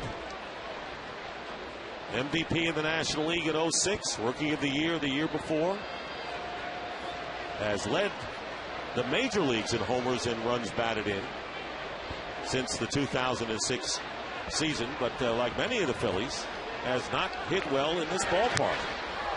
Lifts it high in the air to center field, and Darnell McDonald coming in to make the catch for the second out. Right now, our game summary brought to you by Verizon. And it all starts with Daniel Nava, 4th player in big league history to hit a grand slam in his first at-bat. And the Phillies starters this series, how about 32-plus earned run average? Wow. Jamie Moyer last night, Joe Blanton in this one. There's Nava, who has a grand slam homer and a double. Ben Francisco, the designated hitter for the Phillies, and he takes a fastball for a strike. He was hit by a pitch, came around and scored in the second inning and lined out to McDonald.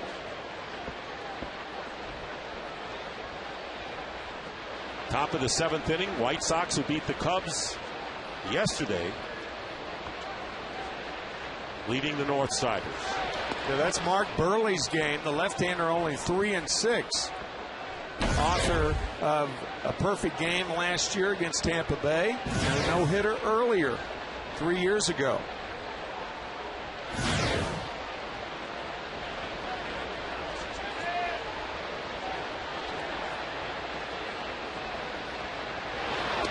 Okajima so far has been effective with the off-speed pitches so far in this inning, and Francisco did not go around, so the count 2 balls and a strike to Ben Francisco. Okajima embodies a pitcher who deceives the hitter. That was Johnny Sain's definition of a good pitcher, one who deceives the hitter, and nobody does that any better when he's going well than Okajima. That head jerk at the end, it's not that he does it, it's the way he does it that's so deceptive. So John Farrell, the extremely intelligent pitching coach. Is he ever? Hideki Okajima, 34 years old, from Kyoto. This is his 4th year with the Red Sox. Behind 3-1 and walks Ben Francisco.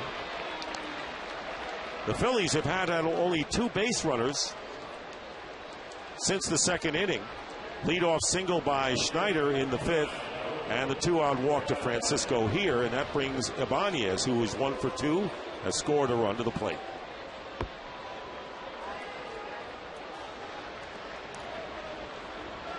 Ibanez hit 34 homers last year. A career high, has 3 to this point. Hard to convince anybody who follows the game that Ibanez has still not completely recovered from that injury he suffered in the second half of last season after making his first All-Star game at the age of 37. The only guy who made an All-Star appearance for the first time that was older than Ibanez was Babe Ruth in 1933. You put 2 of those names in the same sentence, you got something. Inside. And we saw on the graphic that at this point last year he already had hit 21. I mentioned the 34 for the season. Dobbs on deck for the Phillies. And all of the damage, whatever the damage the Phillies have done, have come from the bottom of the order today. Brian Schneider, 2-run double. He has 2 of the Phillies' 3 hits. Bounce to Pedroia, and that will do it.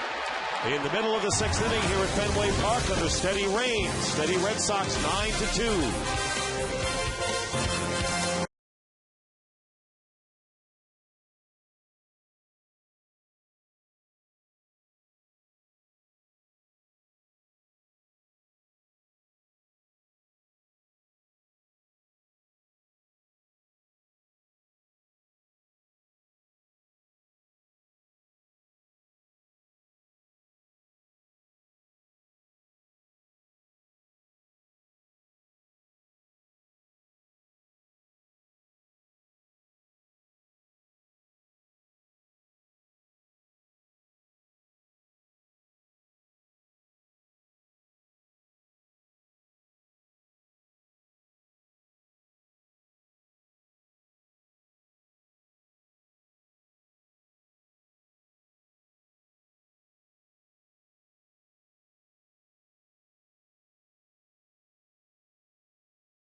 And a steady rain here in Boston, and Chad Durbin, who came on in the 5th inning, working his 2nd inning, will be facing Kevin Youkilis, J.D. Drew, and Adrian Beltre, the scheduled batters for the Red Sox.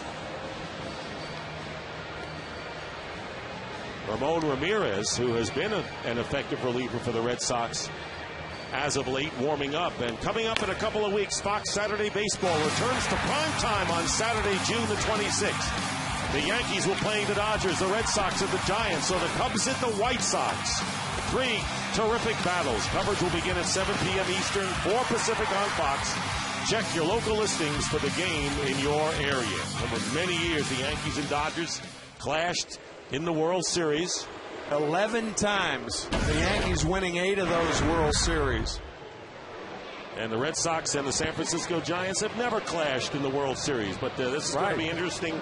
A bay-to-bay matchup, right? Oh, and very, very interesting teams and interesting matchups with that fine young pitching staff of the San Francisco Giants. Matt Cain, by the way, has given up 1 earned run in his last 34 innings, 3 complete games in his last 4 starts.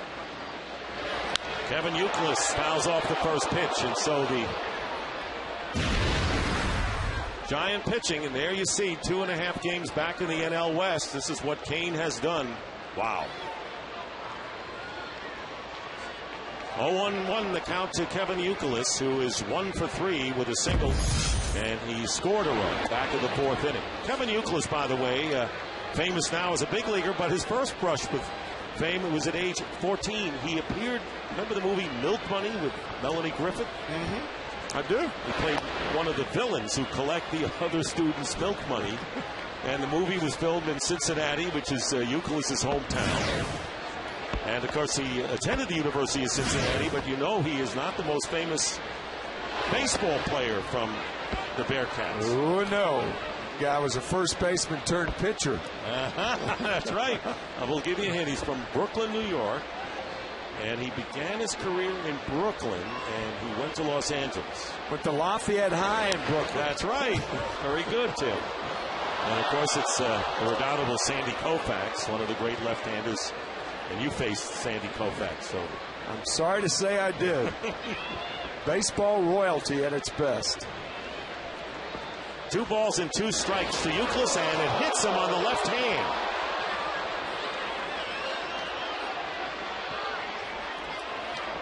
And maybe the right. So right now, Terry Francona going the mound.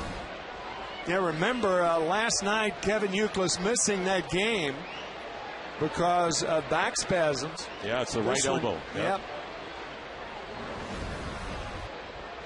I think Terry Francona will probably get him out of there. Saying that Kevin actually took himself out of a game in Cleveland. The Red Sox recently split with the Cleveland Indians, split a 4-game series. And you're right, he left the game with back spasms. And Mike Lowell came in. Lowell played last night. And you mentioned earlier on the hit batsman how dangerous it can be. And that could put you out of action for quite a while. Sure. You're just going to stay in there. Terry may. Boy, that arm is just kind of limp. That is really hurting Kevin as we speak. Like a linebacker, and he looks like one, plays like one, acts like one. Drew way out ahead of that pitch. 1 ball and 1 strike. J.D. Drew, all he's done today was a homer in the 2nd inning. Beltre waits on deck. Singled and doubled. He has scored 2 runs and driven in 2 runs today. So J.D. Drew, one of the batting stars and last Red Sox player to hit for the cycle, John Valentin, back in '96 against the White Sox, and he needs a triple to complete the cycle. Yeah, how many times, Dick, have games ended when a hitter had 3 hits, the single, double, and home run, needing the triple? Right. If you get the triple first and then the home run, then that double and single is much more realistic. And a foul fly into the upper deck. Well, in that 1996 Valentin hit for the cycle game, he homered in the 1st, tripled in the 3rd, singled in the 4th, and got the double in the 6th inning. And he was the 19th player in a Red Sox uniform to hit for the cycle. Drew will have to be content at this point with getting on base 4 times as he walks. And Youkilis moves to second, 1st, and 2nd. Here is the in-game box score for the Red Sox, brought to you by Toyota. They all got in the act today. Boy, did they ever. Including Nava, 2 for 3, grand slam and a double in his first major league appearance, first major league at-bat.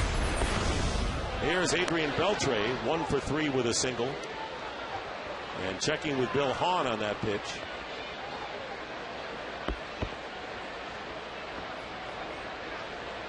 Oh, and 1 the count.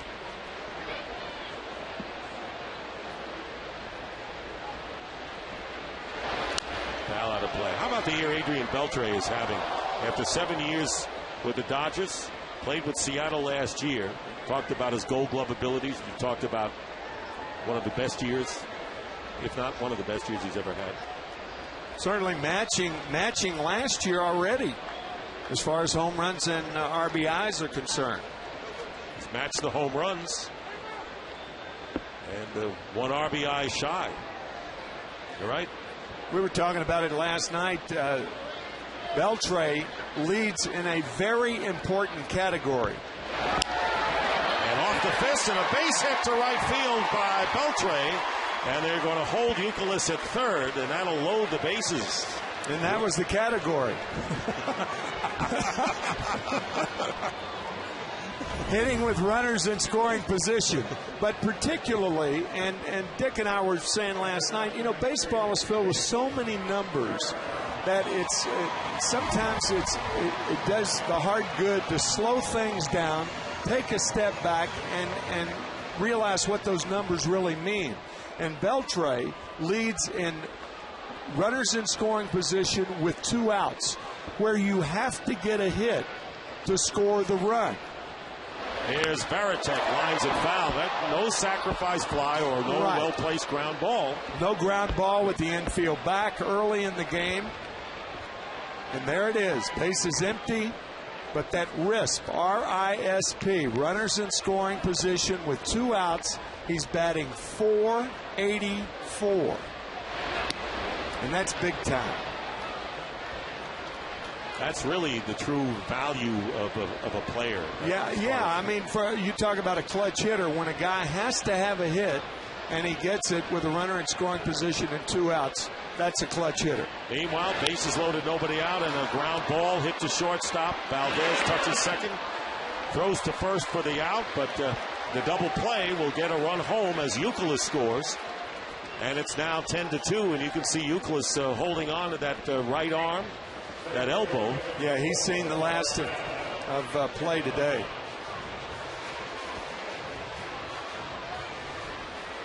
No RBI for Varitek. And here's Darnell McDonald, who has 2 hits and 3 trips to the plate.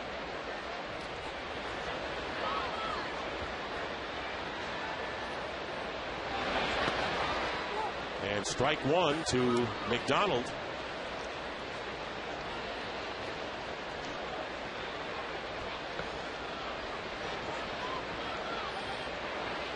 Drew with the lead at third. And the count now, no balls and 2 strikes. Darnell McDonald was called up on April the 20th from AAA when Ellsbury and Cameron were on the disabled list, and you talked about the splash he made in his first game. Nothing like Daniel Nava, who is on deck in the third.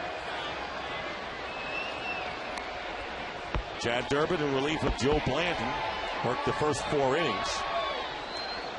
Durbin has not allowed any runs. Well, he's actually not allowed run. A double play run did come in here,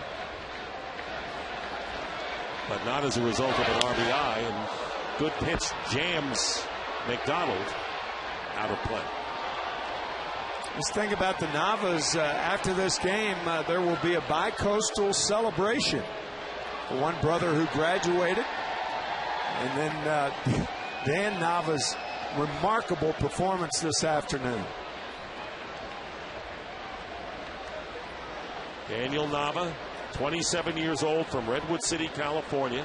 His parents in attendance, recording every move, and it's a great one today. Oh, that's wonderful.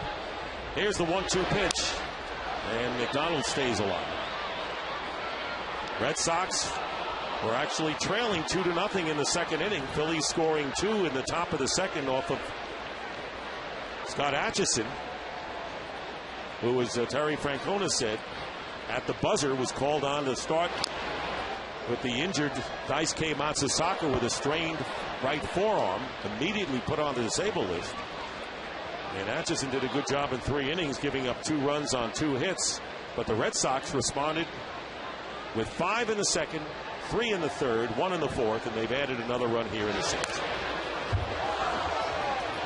Dick, when the season began, I didn't think that on June 12th But we would be talking about if the Philadelphia Phillies lost a game in Boston, that they would be closer to last place than first place.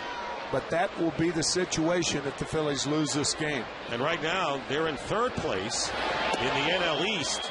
And that is the first time they have been as low as third place in the division since mid-August in 2007. And yes, it's a tight division. And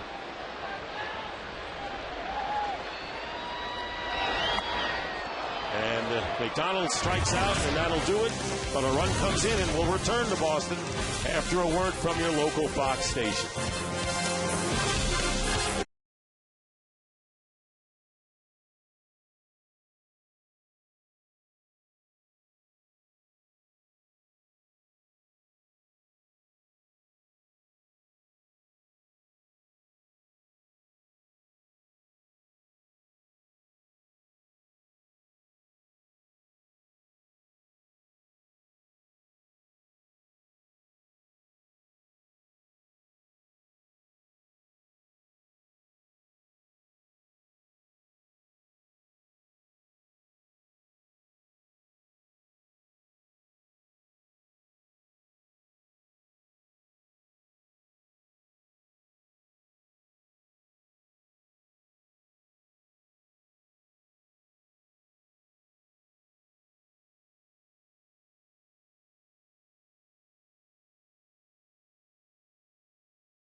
Replace Kevin Youkilis at first base. Youkilis, of course, hit by the pitch on the right arm. So Lowell, who's been seeing some action as of late, and it'll be the bottom third of the Phillies' order against Hideki Okajima. Greg Dobbs fouls off the first pitch of fastball. 0 for 1 with a sacrifice for Dobbs today.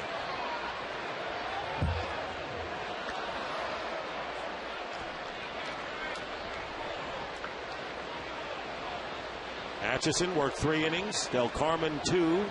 Okajima working his second inning, and Ramon Ramirez. Looks like he'll be coming in. A fly ball hit to straightaway center field. McDonald coming on in, and called off by Nava, who makes the catch. 1 out.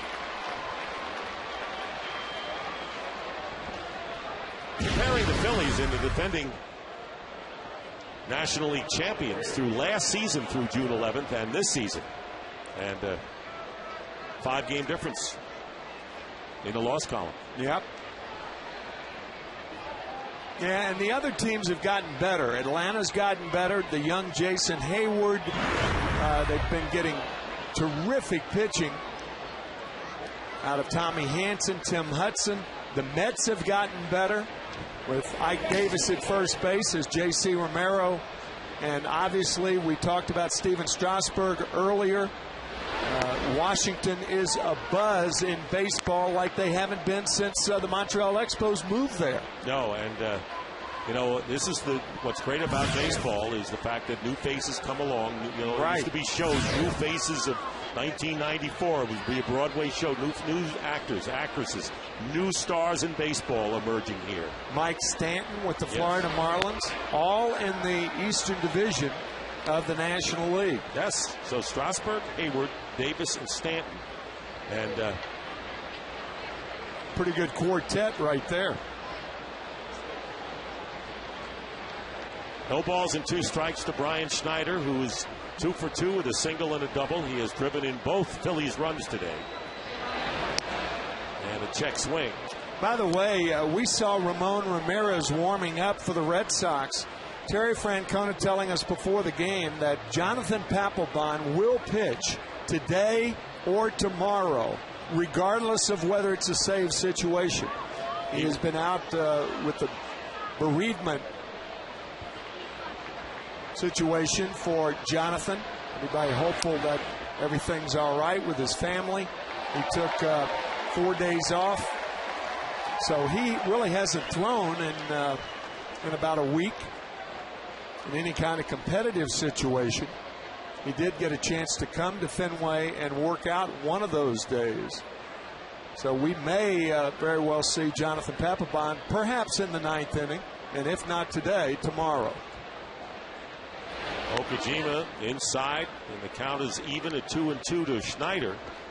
That's a bereavement / family medical emergency list, which covers a multitude of items, and nothing specific was mentioned as far as Papelbon was concerned, but he was activated last night. But you're right, it covers a wide swath.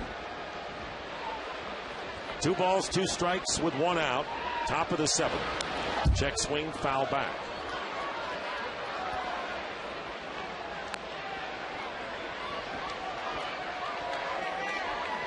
The look on Brian Schneider's face tells all. It does. The rain, frustration, big deficits, struggles against the Red Sox for the Phillies, and not only this year, but in past years as well. In fact, struggles in interleague play. And there's a base hit to right field. Schneider, 3 for 3 today, is aboard with 1 out here in the 7th. And today's MLB on Fox Tune In to Win bonus question is, how many extra base hits will both teams combine for in the 8th inning? How many extra base hits will both teams combine for in the 8th inning? To answer, visit foxsports.com/tunein and make your prediction before the final out of the 7th inning. Not in the game? Sign up today for next week's MLB on Fox game at foxsports.com/tunein. With that, Ramirez comes in for the Red Sox.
Chevrolet.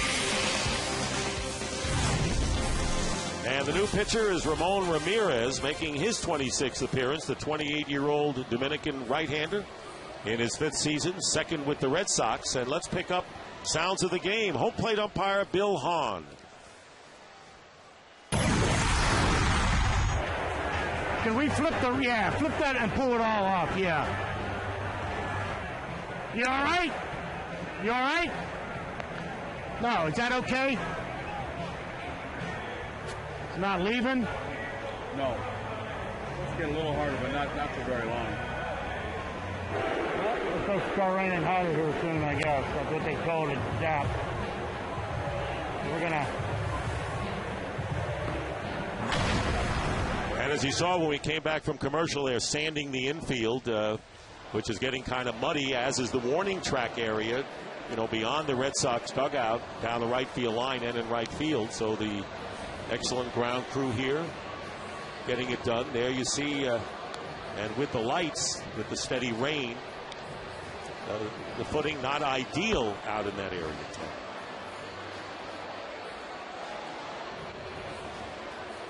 Remind you of next week's schedule on Fox Saturday Baseball. Interleague play continues. These are the matchups. We talked about them. Dodgers, Red Sox. Manny coming back to Fenway. The Twins against the Phillies, or the White Sox and the Nationals. And the Nationals, all of a sudden, you mentioned, they're not a pushover anymore. 30-32, and they play tonight in Cleveland. 2 games under 500. And can you imagine this division? You're 2 under 500 and you're in last place. Yeah.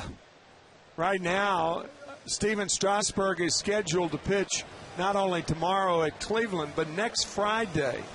And if the Nationals get a rainout, Dick, you're going to do that game next Saturday. Yes. And you've got a chance to perhaps see Steven Strasburg twice in 1 week. And the great, impressive, you mentioned it, the last 7 batters he struck out, 14 strikeouts, no walks, and a tremendous array of pitches. Over 100 miles an hour. His changeup was 90. Well, Ken Rosenthal, you were there for it. Tell us about it.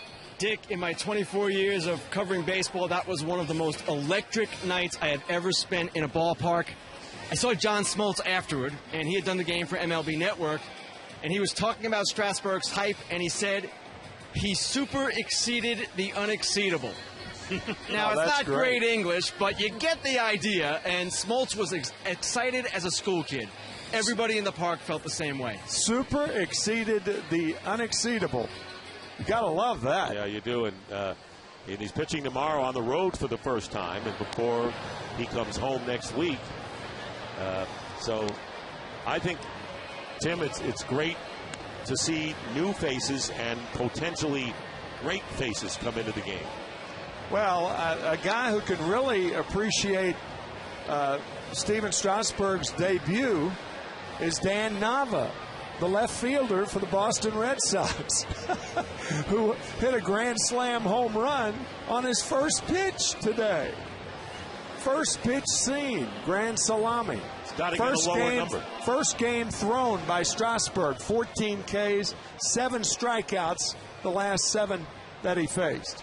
And that number 60, maybe coming down a bit. May get a more, although there have been players. Carlton Fisk wore 72 when he played for the White Sox.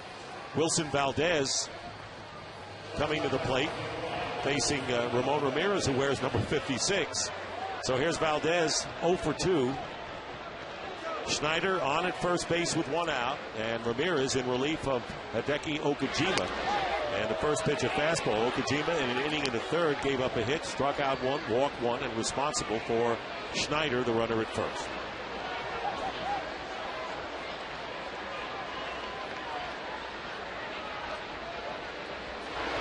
The bat goes flying and reaching for that pitch outside the strike zone.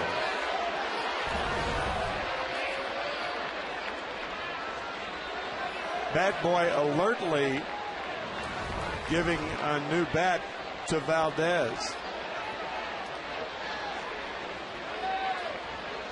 Nope, no balls and 2 strikes to Wilson Valdez, getting the start at shortstop. Ground ball up the middle. Scudero steps on the bag, throws to first for the double play.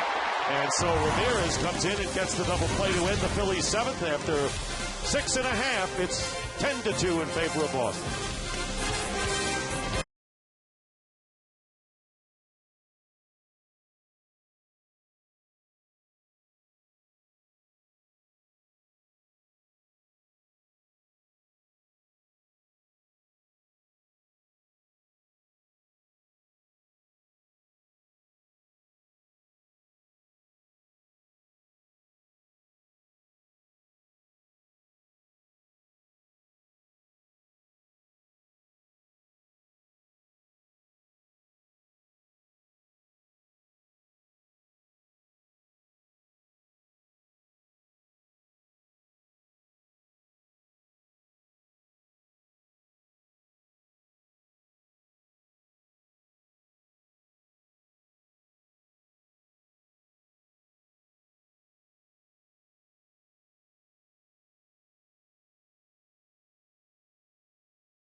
Forward.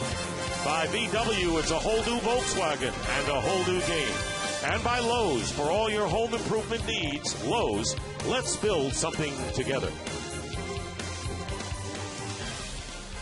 And Daniel Nava, who is a switch hitter, and hit his homer and a double from the left side. Now's the time for Just for Men Keep Your Edge spotlight, and it's on Daniel Nava. And the home run in the second inning, the grand slam with his first major league at-bat, and his double in the fifth inning. 2 for 3. So just as Daniel Nava gives the Red Sox the edge, you too can keep your edge with Just for Men mustache and beard. And there is Don and Becky. And Nava, with his first major league at-bat, as a right-handed hitter facing J.C. Romero. The third pitcher of the day for the Phillies takes ball one. Romero making his 15th appearance, hasn't pitched since last Sunday. His earned run average is 1.93.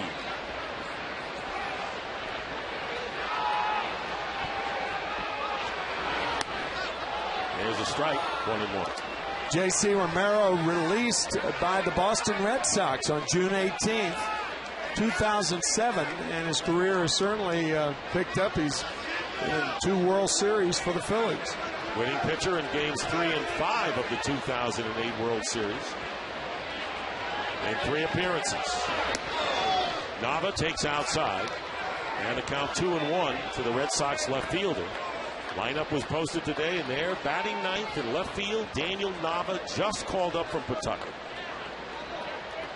And you'll be looking at highlights of that grand slam home run in his first major league at-bat for a while, I think. For a long time.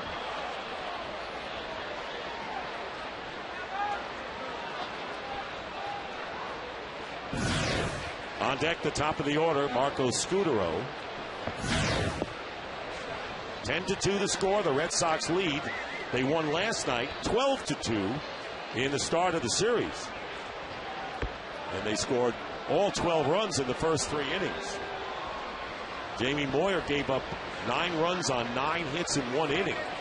And Joe Blanton was the victim today. And a full count now to Nava.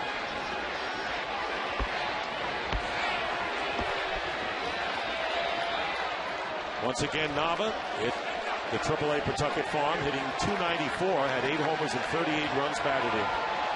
Ken Rosenthal has been with his parents, Becky and Don.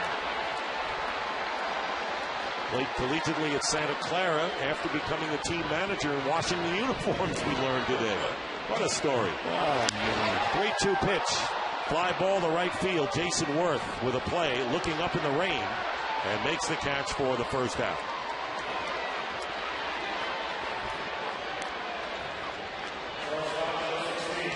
He's going to take him going back into the dugout. He's not turning that off button off for anything today. Nope. Here's Scudero. Has driven in 2 runs for the Red Sox, 1 for 4 on the day.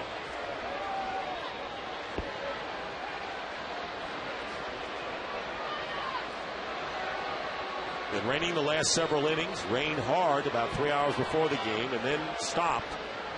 But we've had overcast skies throughout. Foul ball off the bat of Scudero, and it's 0-1.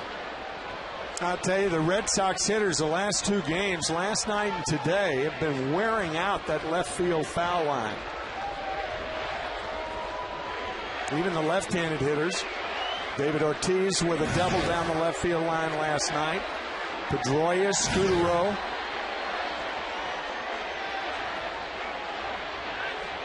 Four doubles today after 8 doubles last night. 12 in 2 games.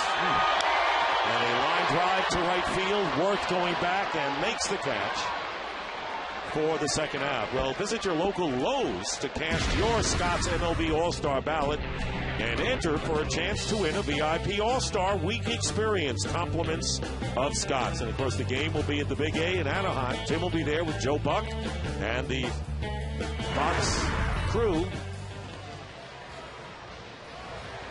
Here's Dustin Pedroia, 2 for 4. And rarely has the National League starting all-star pitcher been picked as early. Now, it hadn't been official, but if he's not injured, Ubaldo Jimenez has got to be the starter for the National League with his year so far. And he can't pitch on that Sunday. No, he won't. I mean, from right now, I talked to Woody Page of the Denver Post this past week, and Woody told me that they had already scheduled him to pitch that Thursday, which would be the 8th of July, and prepare him to, I believe, the first Colorado starter to ever start an All-Star game. And, as you know, the All-Star game winner gets home field advantage. Right. I mean, there's something at stake in this thing, without question, besides the galaxy of stars that you see playing the game, and they expanded the rosters. But, just by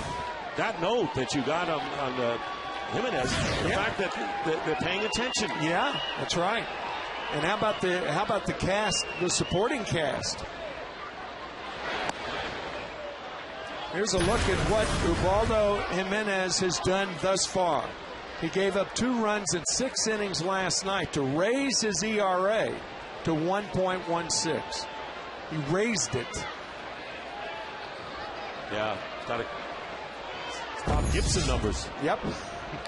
3 balls and a strike and fouled out of play. And as far as other pitchers, Roy Halladay of a perfect game fame and Kyle Kendrick have flip-flopped in their upcoming matchup with the Yankees. And Roy Halladay will pitch on Tuesday, giving him 6 starts instead of 5 going into the All-Star break. I'm not sure whether he would pitch on that Sunday, but we're talking about the starter. Roy Halladay's opponent when he pitched the perfect game was Josh Johnson, who gave up an unearned run against the Phillies to lose that game 1-0. Ball 4 to Pedroia with 2 out.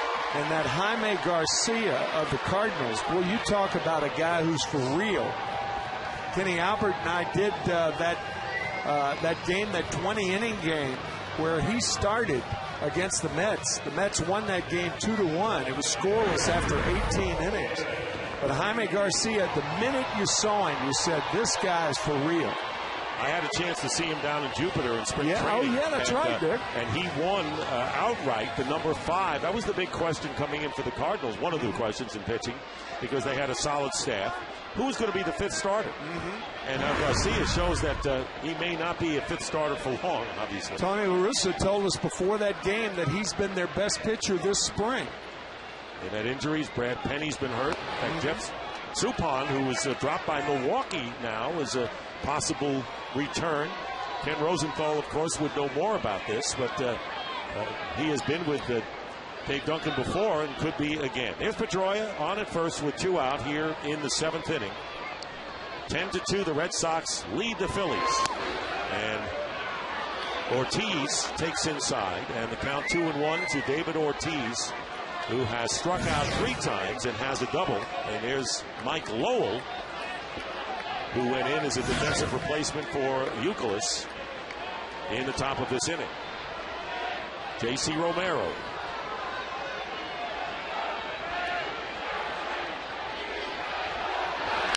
And a ground ball, base hit for Ortiz, his 2nd hit of the game. Stopping at second is Pedroia. And the Red Sox now with runners at first and second, and it all comes with 2 out.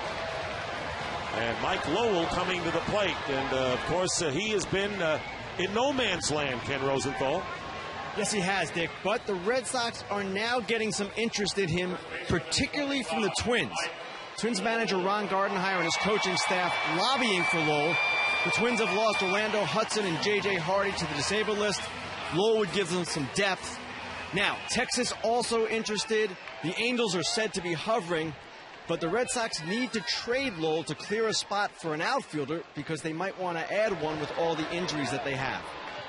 All right, Ken, thank you very much. And, of course, Lowell was reportedly, supposedly, traded to Texas for Max Ramirez, the catcher, but because he wasn't healthy, that deal was dissolved. The thumb injury is Theo Epstein on the left, the Red Sox general manager, and so he's really been a man without a position because David Ortiz needs to play every day. He's the designated hitter, so no platoon there.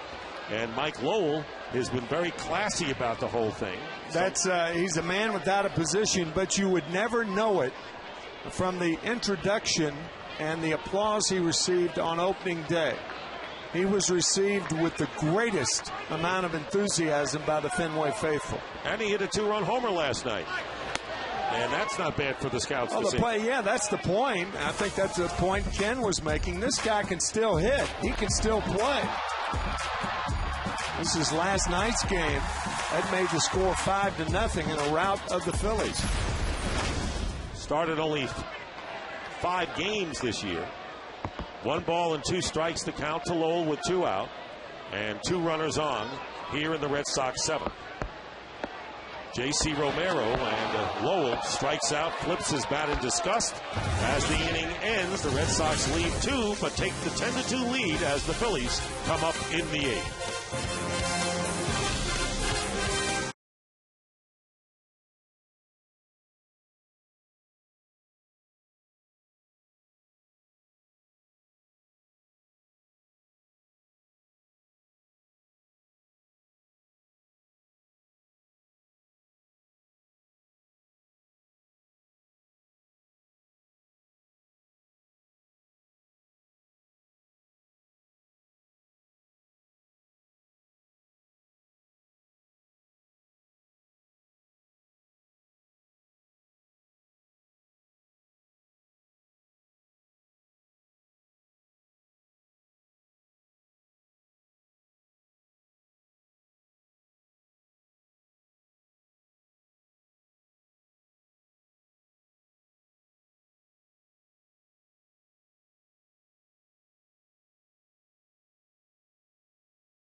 part of a full hour, and then it's a happy ending for these young victims, but their abusers are still on the run. Help track them down on an all-new America's Most Wanted.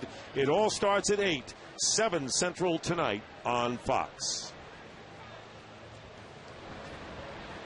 Ramon Ramirez doing some housework of his own on the mound after the ground crew once again coming out to sand the infield and the pitcher's mound on the home plate area as the rain continues to fall here. There you see Jose Contreras in the bullpen. You've heard all those lines about what we do before air conditioning, what we do before this, what do we do before turfus in a game like this. The reason we are showing the venerable Joe Castiglione, he just told me a story in the hall outside our booth. He said that on the pregame show that he did with Dan Nava, he said, do me a favor and swing at the first pitch and hit it out because you won't get it back. He said, I learned that from Chuck Tanner, who hit the first pitch for a home run back in 1955. With the Milwaukee Braves. With the Milwaukee Braves. And Chuck told all young hitters who were coming up, swing at the first pitch and try to hit it out because you'll never get the first pitch back. And Nava did it. How about that? That is an exclamation point on an unbelievable day. It really is. That's something? Yeah. Shane Victorino is the batter here. Now, he's already had that pass him by in his career as he swings and misses here. The count to Victorino leading off in the 8th inning. 1 ball and 2 strikes against Ramirez. That is phenomenal. Yeah, and we don't tell that story because Joe was saying I told him. Because Joe's the most humble guy in the world, and just kind of said it in passing. I said, Joe, that deserves a national pop. That's fabulous. And a bounding ball, and it's fair, and Lowell will step on the bag. What's amazing, Tim, is that we're getting a lot of our great stories out in the hallway here at Fenway Park today. Maybe we ought to put the booth in the hallway. Jason Worth coming up with 1 out. As we mentioned to you, Contreras is warming up in the Phillies bullpen. Worth 0 for 2 and walked once. We're in the 8th inning. The Red Sox with 10 runs on 16 hits. The Phillies with 2 runs on 4 hits. All this plus Sweet Caroline after 2 more outs. Can't wait. First pitch, ball 1. So not only the Phillies, once again, as we said, they haven't scored more than 3 runs. Or they scored more than 3 runs only 5 times in the last 22 games. But they have given up 22 runs. Their pitchers in 2 games thus far. Way out in front of that pitch was Worth. Yeah, that spells dual worries. Offense and pitching. Right.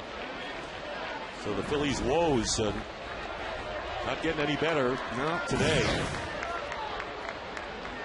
Utley on deck. That's a great footnote from Joe Castiglione. Isn't that wonderful?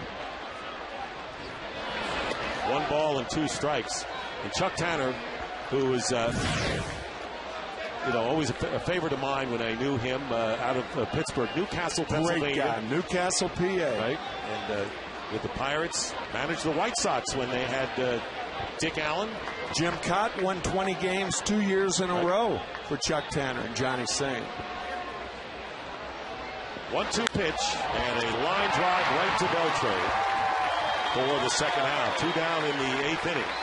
The Phillies have managed only 4 hits today, 2 coming in the 2nd inning. Ibanez singling, and then the 2-run double by Schneider. Leadoff single by Schneider in the 5th. And then that man Schneider again with 1 out in the 7th inning. He has 3 of the 4 Philadelphia base hits. Here's Utley, who's 0 for 3.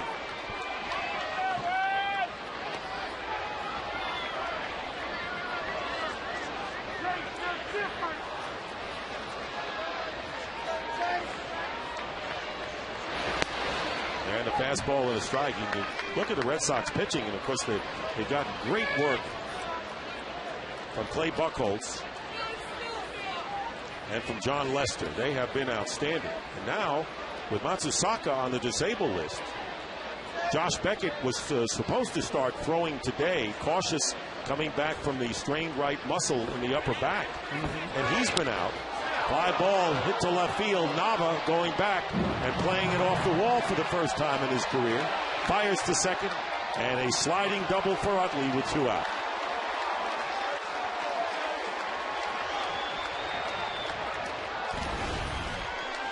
Dan Nava came out early to take fly balls off the wall. Obviously, it plays like no other wall in baseball, and I mean in baseball, minor leagues or major leagues.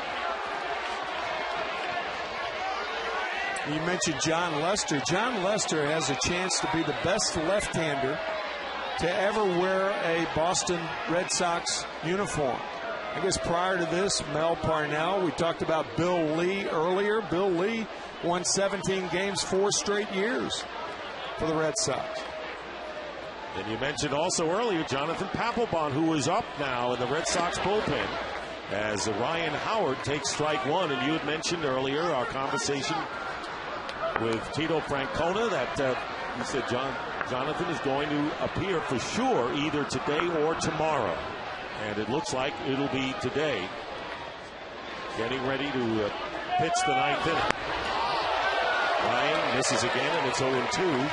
Ryan Howard hitless today in 3 trips. Really chased that one. Yeah, that is indicative of a struggling offense right there. Swinging at balls out of the strike zone. 1 ball, 2 strikes, and looking at Terry Francona, who, by the way, managed the Phillies for 4 years. And it's never been an easy task for any manager to manage in certain baseball towns. And Philadelphia and Boston are 2 of the sternest towns as far as critics and enthusiasm. And Ryan Howard, not looking good there, strikes out. We go to the bottom of the 8th.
By Sears Blue Lawn and Garden Crew, and by DirecTV. Watch and record in multiple rooms with just one DVR. Jose Contreras, 38-year-old Cuban right-hander, is on for the Phillies as the Red Sox come up in the bottom of the 8th inning. Last pitch Tuesday and got the win against the Marlins working an inning. He has been a starter his entire career until last September. Jonathan Papelbon getting set to come in at the top of the 9th inning. And Contreras will be facing Drew, Beltre, and Varitek here in the 8th. Blanton, who came in with a 1-4 record, started, worked 4 innings, gave up 9 runs on 13 hits. And then it's been Chad Durbin, J.C. Romero, and now Contreras. And Drew still looking for a possible cycle. A triple will give him that. Has a homer, a single, and a double. Last time up, he walked.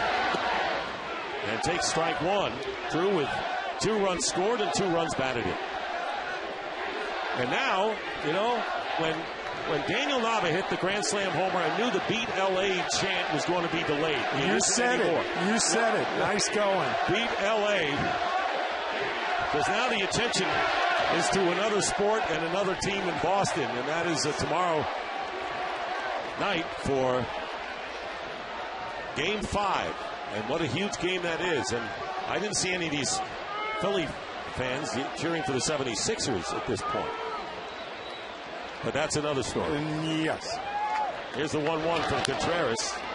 And a fair ball gloved by Howard. He'll make the play unassisted. And there's one out. And they may be chanting Beat LA next week, too. Because Manny is coming back next week on Fox Saturday Baseball. Longtime Red Sox Manny Ramirez returns to Fenway Park. Traded to the Dodgers at the end of July in 08. 7 All-Star appearances. Member of 2 World Championship teams. Manny finally comes back. And Tim McCarver will be right here to bring it to you. Manny returns. It will be fascinating to find out the emotions of the fans here. And I would imagine they would be mixed. Yep. Beltre, the batter. He has 2 hits in 4 trips to the plate. Has scored a run. Also the return of Joe Torre. Yes. Manager of the Dodgers and managed the Yankees for 12 years, coming in here with these epic games. Who was here regularly. Yeah. He was here as much as you were. Yeah. Covering, you and Joe covering those Red Sox-Yankee games. And in 2004, for the first time in baseball history, the Red Sox coming back from being down no games to 3 in the American League Championship Series. They not only beat the Yankees 4 in a row, they beat the Cardinals 4 in a row to win their first World Championship since 1918. The 86-year-old curse was broken.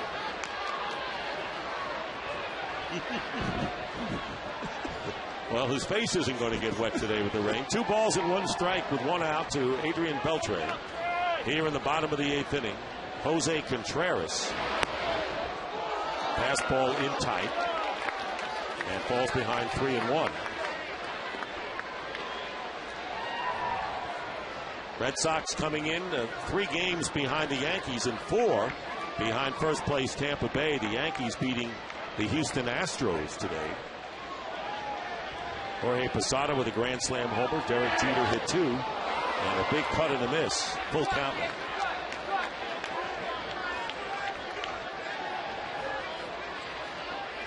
Red Sox 25-16 all time against the Phillies. And on their way to making it 13 out of 19 at Fenway Park in their interleague experience. 3-2 pitch, and the Beltre fouls it away.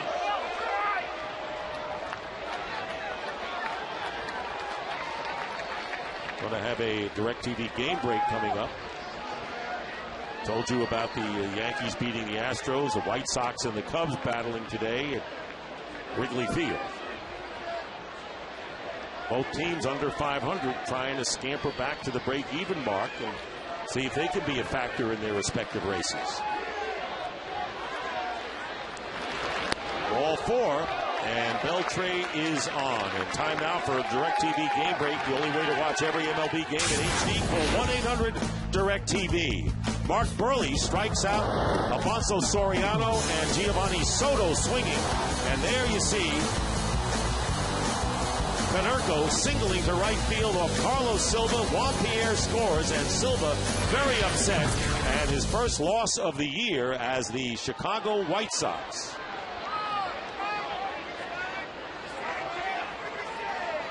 with a 2-0 game in the 9th inning. I believe the Cubs are at their last at-bat as Jason Varitek comes to the plate and takes a strike on the outside corner.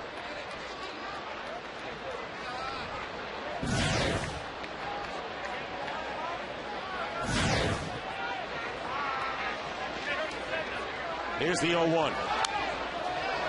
Fastball off the fists of Varitek, and in the count, no balls, 2 strikes. 1 out, Beltre the runner at first.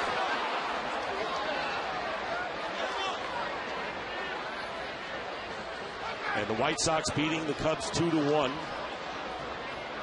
So Silva suffering his first loss of the season. Probably one of the big surprises of the Cubs. They haven't had many. I guess Alfonso Soriano is another. He's had a pretty good year. Silva now 8-1. Okay, the game can turn around in a hurry. The Phillies found that out. They were going so well a month ago, 4 games in front in the National League East. And Varitek goes down on strikes, and there were 2 out, and they were 4.5 back. In fact, then Daisuke Matsusaka, as you see Varitek striking out, beat the Phillies. They were 4.5 up. They were 11 games over 500. That was 3 weeks ago today. And since then, 5-13, headed for 5-14 since that point.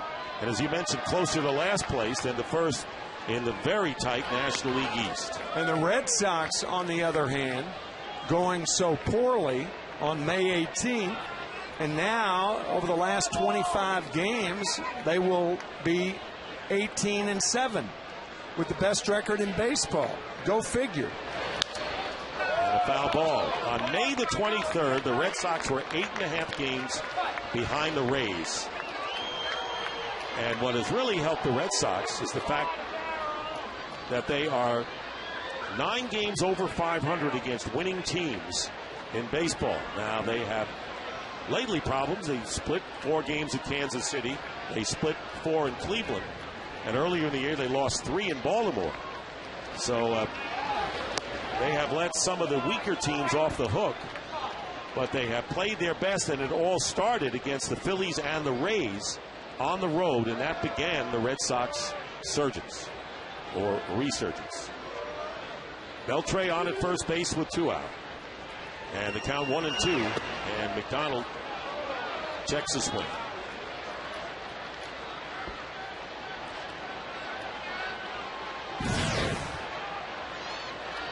That's Daniel Nava, and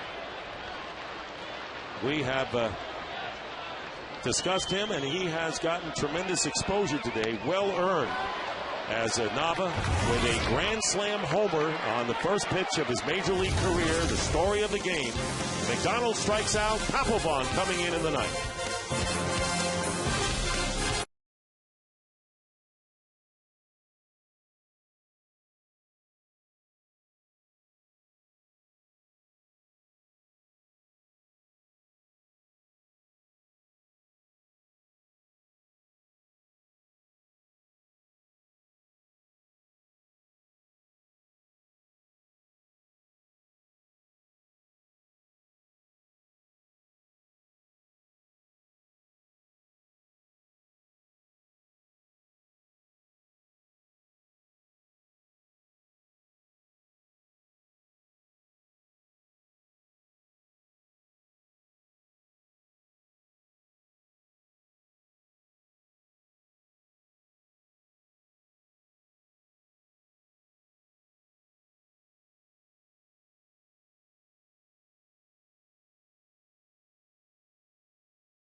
First appearance since last Sunday. His 23rd appearance in all. Has 13 saves and 14 save opportunities. Red Sox leading 10-2, and Terry Francona wanting him to get back and see action. Will be facing Ben Francisco, who is 0 for 1, was hit by a pitch and walked and scored one of the two Phillies runs. 10-2, the Red Sox leading the Phillies. They took 2 out of 3 in Philadelphia 3 weeks ago and headed for their second straight win at home with the series finale tomorrow.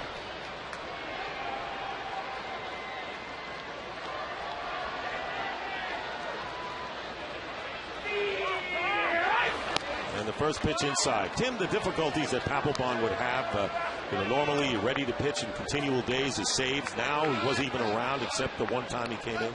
Yeah, I think that's why Terry is pitching him tonight in a non-save situation. It's almost like spring training for him again. Maybe not totally spring training, but a mini spring training.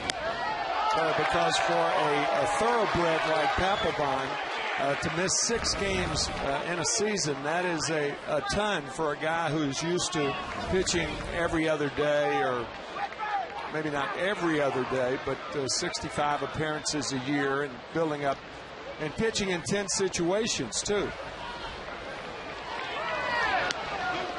There's a strike on the inside corner. 1-2 the count to Francisco. Jonathan Papelbon, the all-time franchise leader in saves with 164. 32 more than Bob Stanley.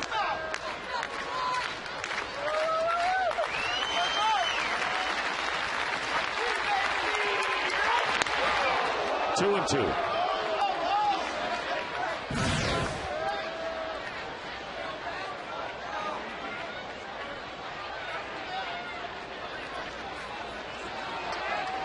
Two balls, 2 strikes to the leadoff hitter, the DH, Ben Francisco. And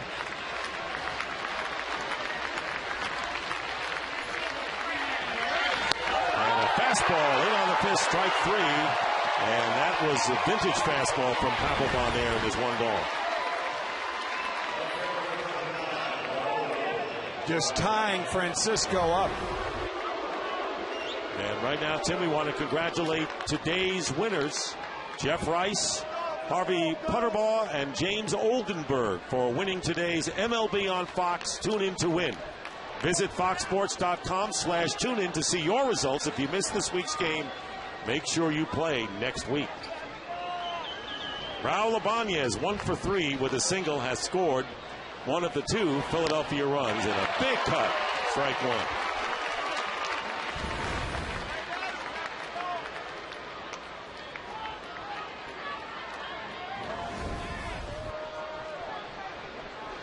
One strike to Ibanez, and the Phillies trailing by 8 runs, lost by 10 runs last night.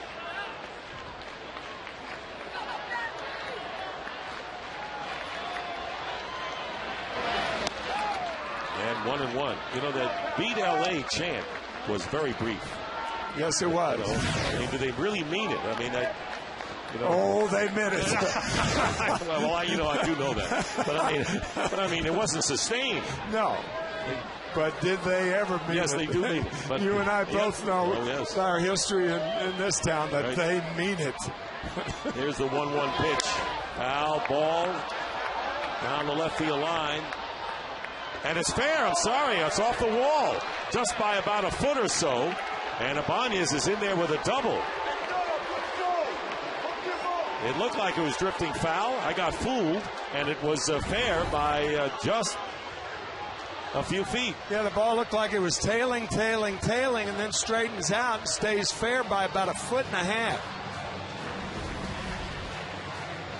So Ibanez gets a double. Welcome to the double club for the Phillies. The Red Sox have been doing plenty of that. Double. So here's Greg Dobbs, who is 0 for 2 with a sacrifice.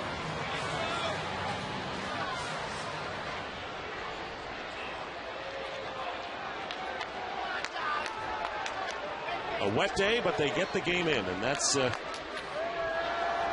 story here with the series finale coming tomorrow.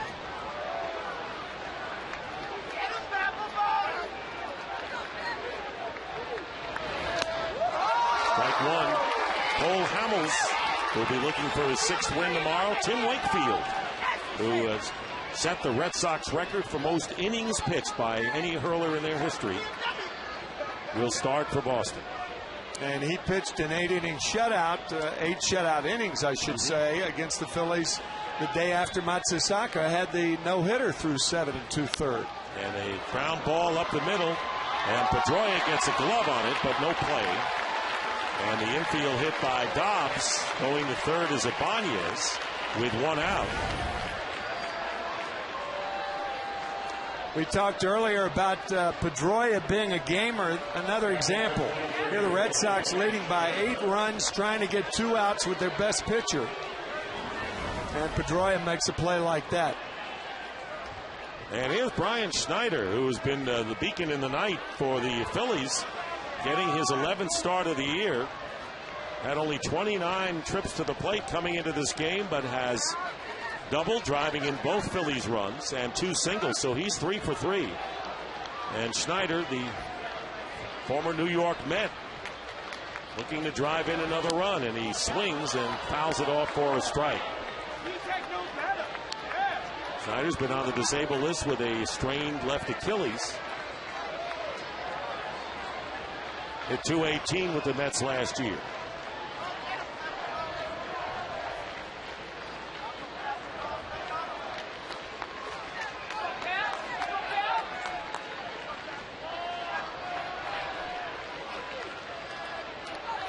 Runners at first and third with 1 out. And now it's 2 strikes.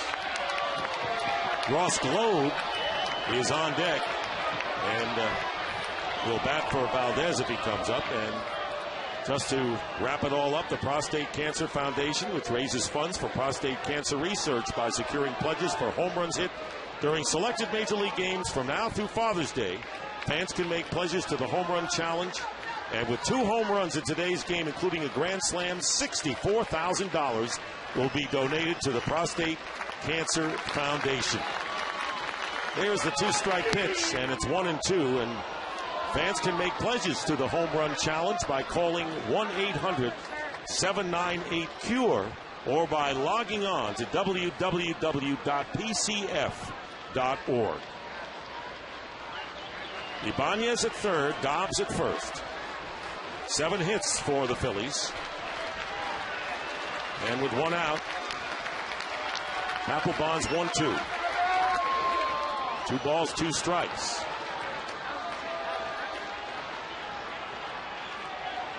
And as we mentioned, Ross Globe is on deck for the Phillies.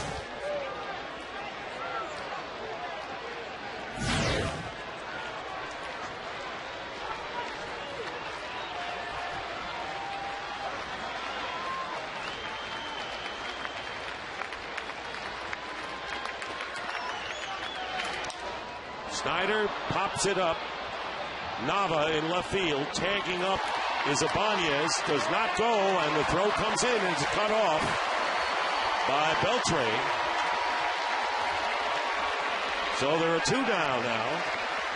And Ross Globe is going to pinch hit for Wilson Valdez. Well, obviously there's no chance to be taken right here, not when you're down by 8 in the 9th. So Ross Globe, who started last night as the designated hitter for the Phillies, is coming up. He is 5 for 28, hitting .234 as a pinch hitter with 2 homers and 6 runs batted in.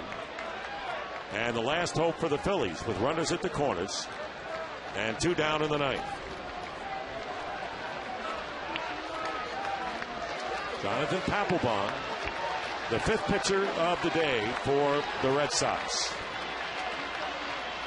And there goes the runner from first, and Dobbs is in at second. And that's got to be defensive indifference. And the Phillies will have runners at second and third. That's about as indifferent as you can be.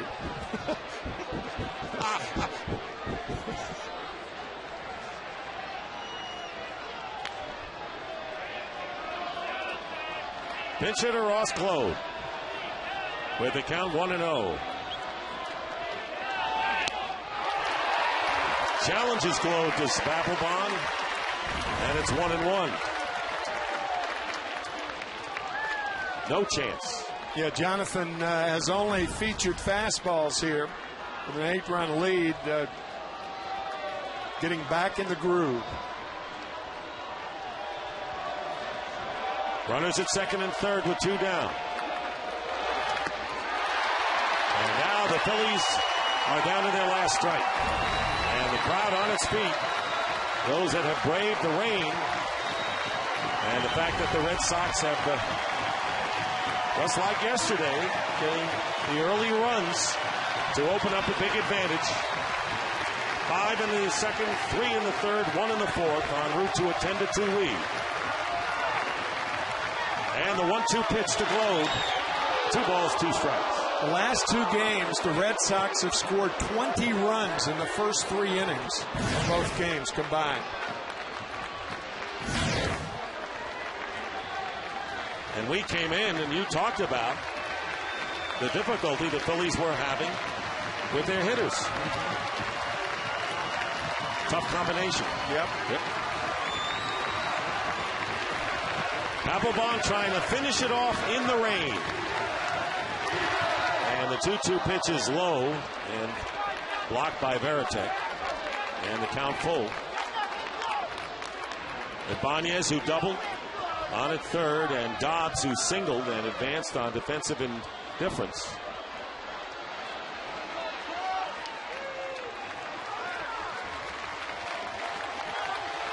Red Sox have out-hit the Phillies 16-7.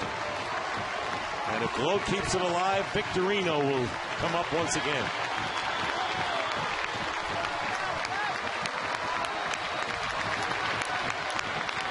The 3-2. And we'll do it again. So the White Sox beat the Cubs today for the second straight game, and the Yankees over the Houston Astros. The rest of the action will be tonight. And the 22nd pitch in Papelbon's return here in the 9th inning coming up.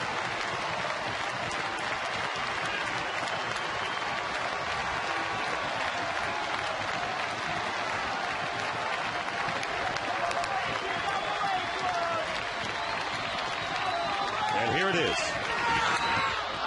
And Gload stays alive.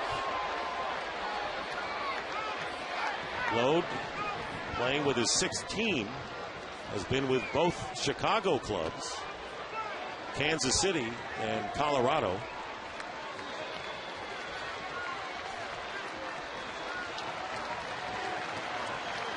And the Florida Marlins last year. And there is the delighted Nava family, Becky and Don, and Dan Nava, who distinguished himself in Red Sox lore for all time. Here's the 3-2 pitch and another foul ball, and Globe making Papelbon work in his return. In the rain.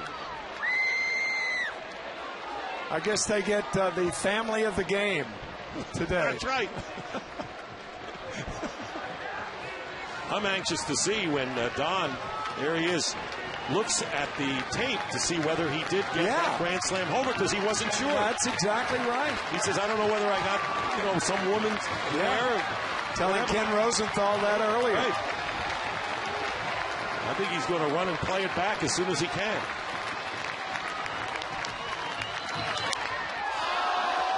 And Gload stays alive. 10th pitch to Gload coming up for Jonathan Papelbon.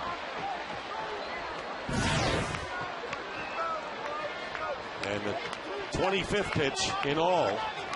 Red Sox, the Grand Slam homer by Daniel Nava after J.D. Drew began the second inning with a homer. The Red Sox were behind 2-0. And then Scudero with a 2-run single, followed by a Pedroia RBI base hit. And then Drew again with an RBI double. And another run coming in the 6th. That's how the Red Sox got their 10. 2 out, 3-2 pitch. Strike 3 and the game is over as Globe goes down on strikes Papelbon strikes out 2 in the 9th inning. And the Red Sox have won by a score of 10-2 and are 10 games over 500 for just the second time this year in a big debut by Nava. We'll be back to Fenway Park after these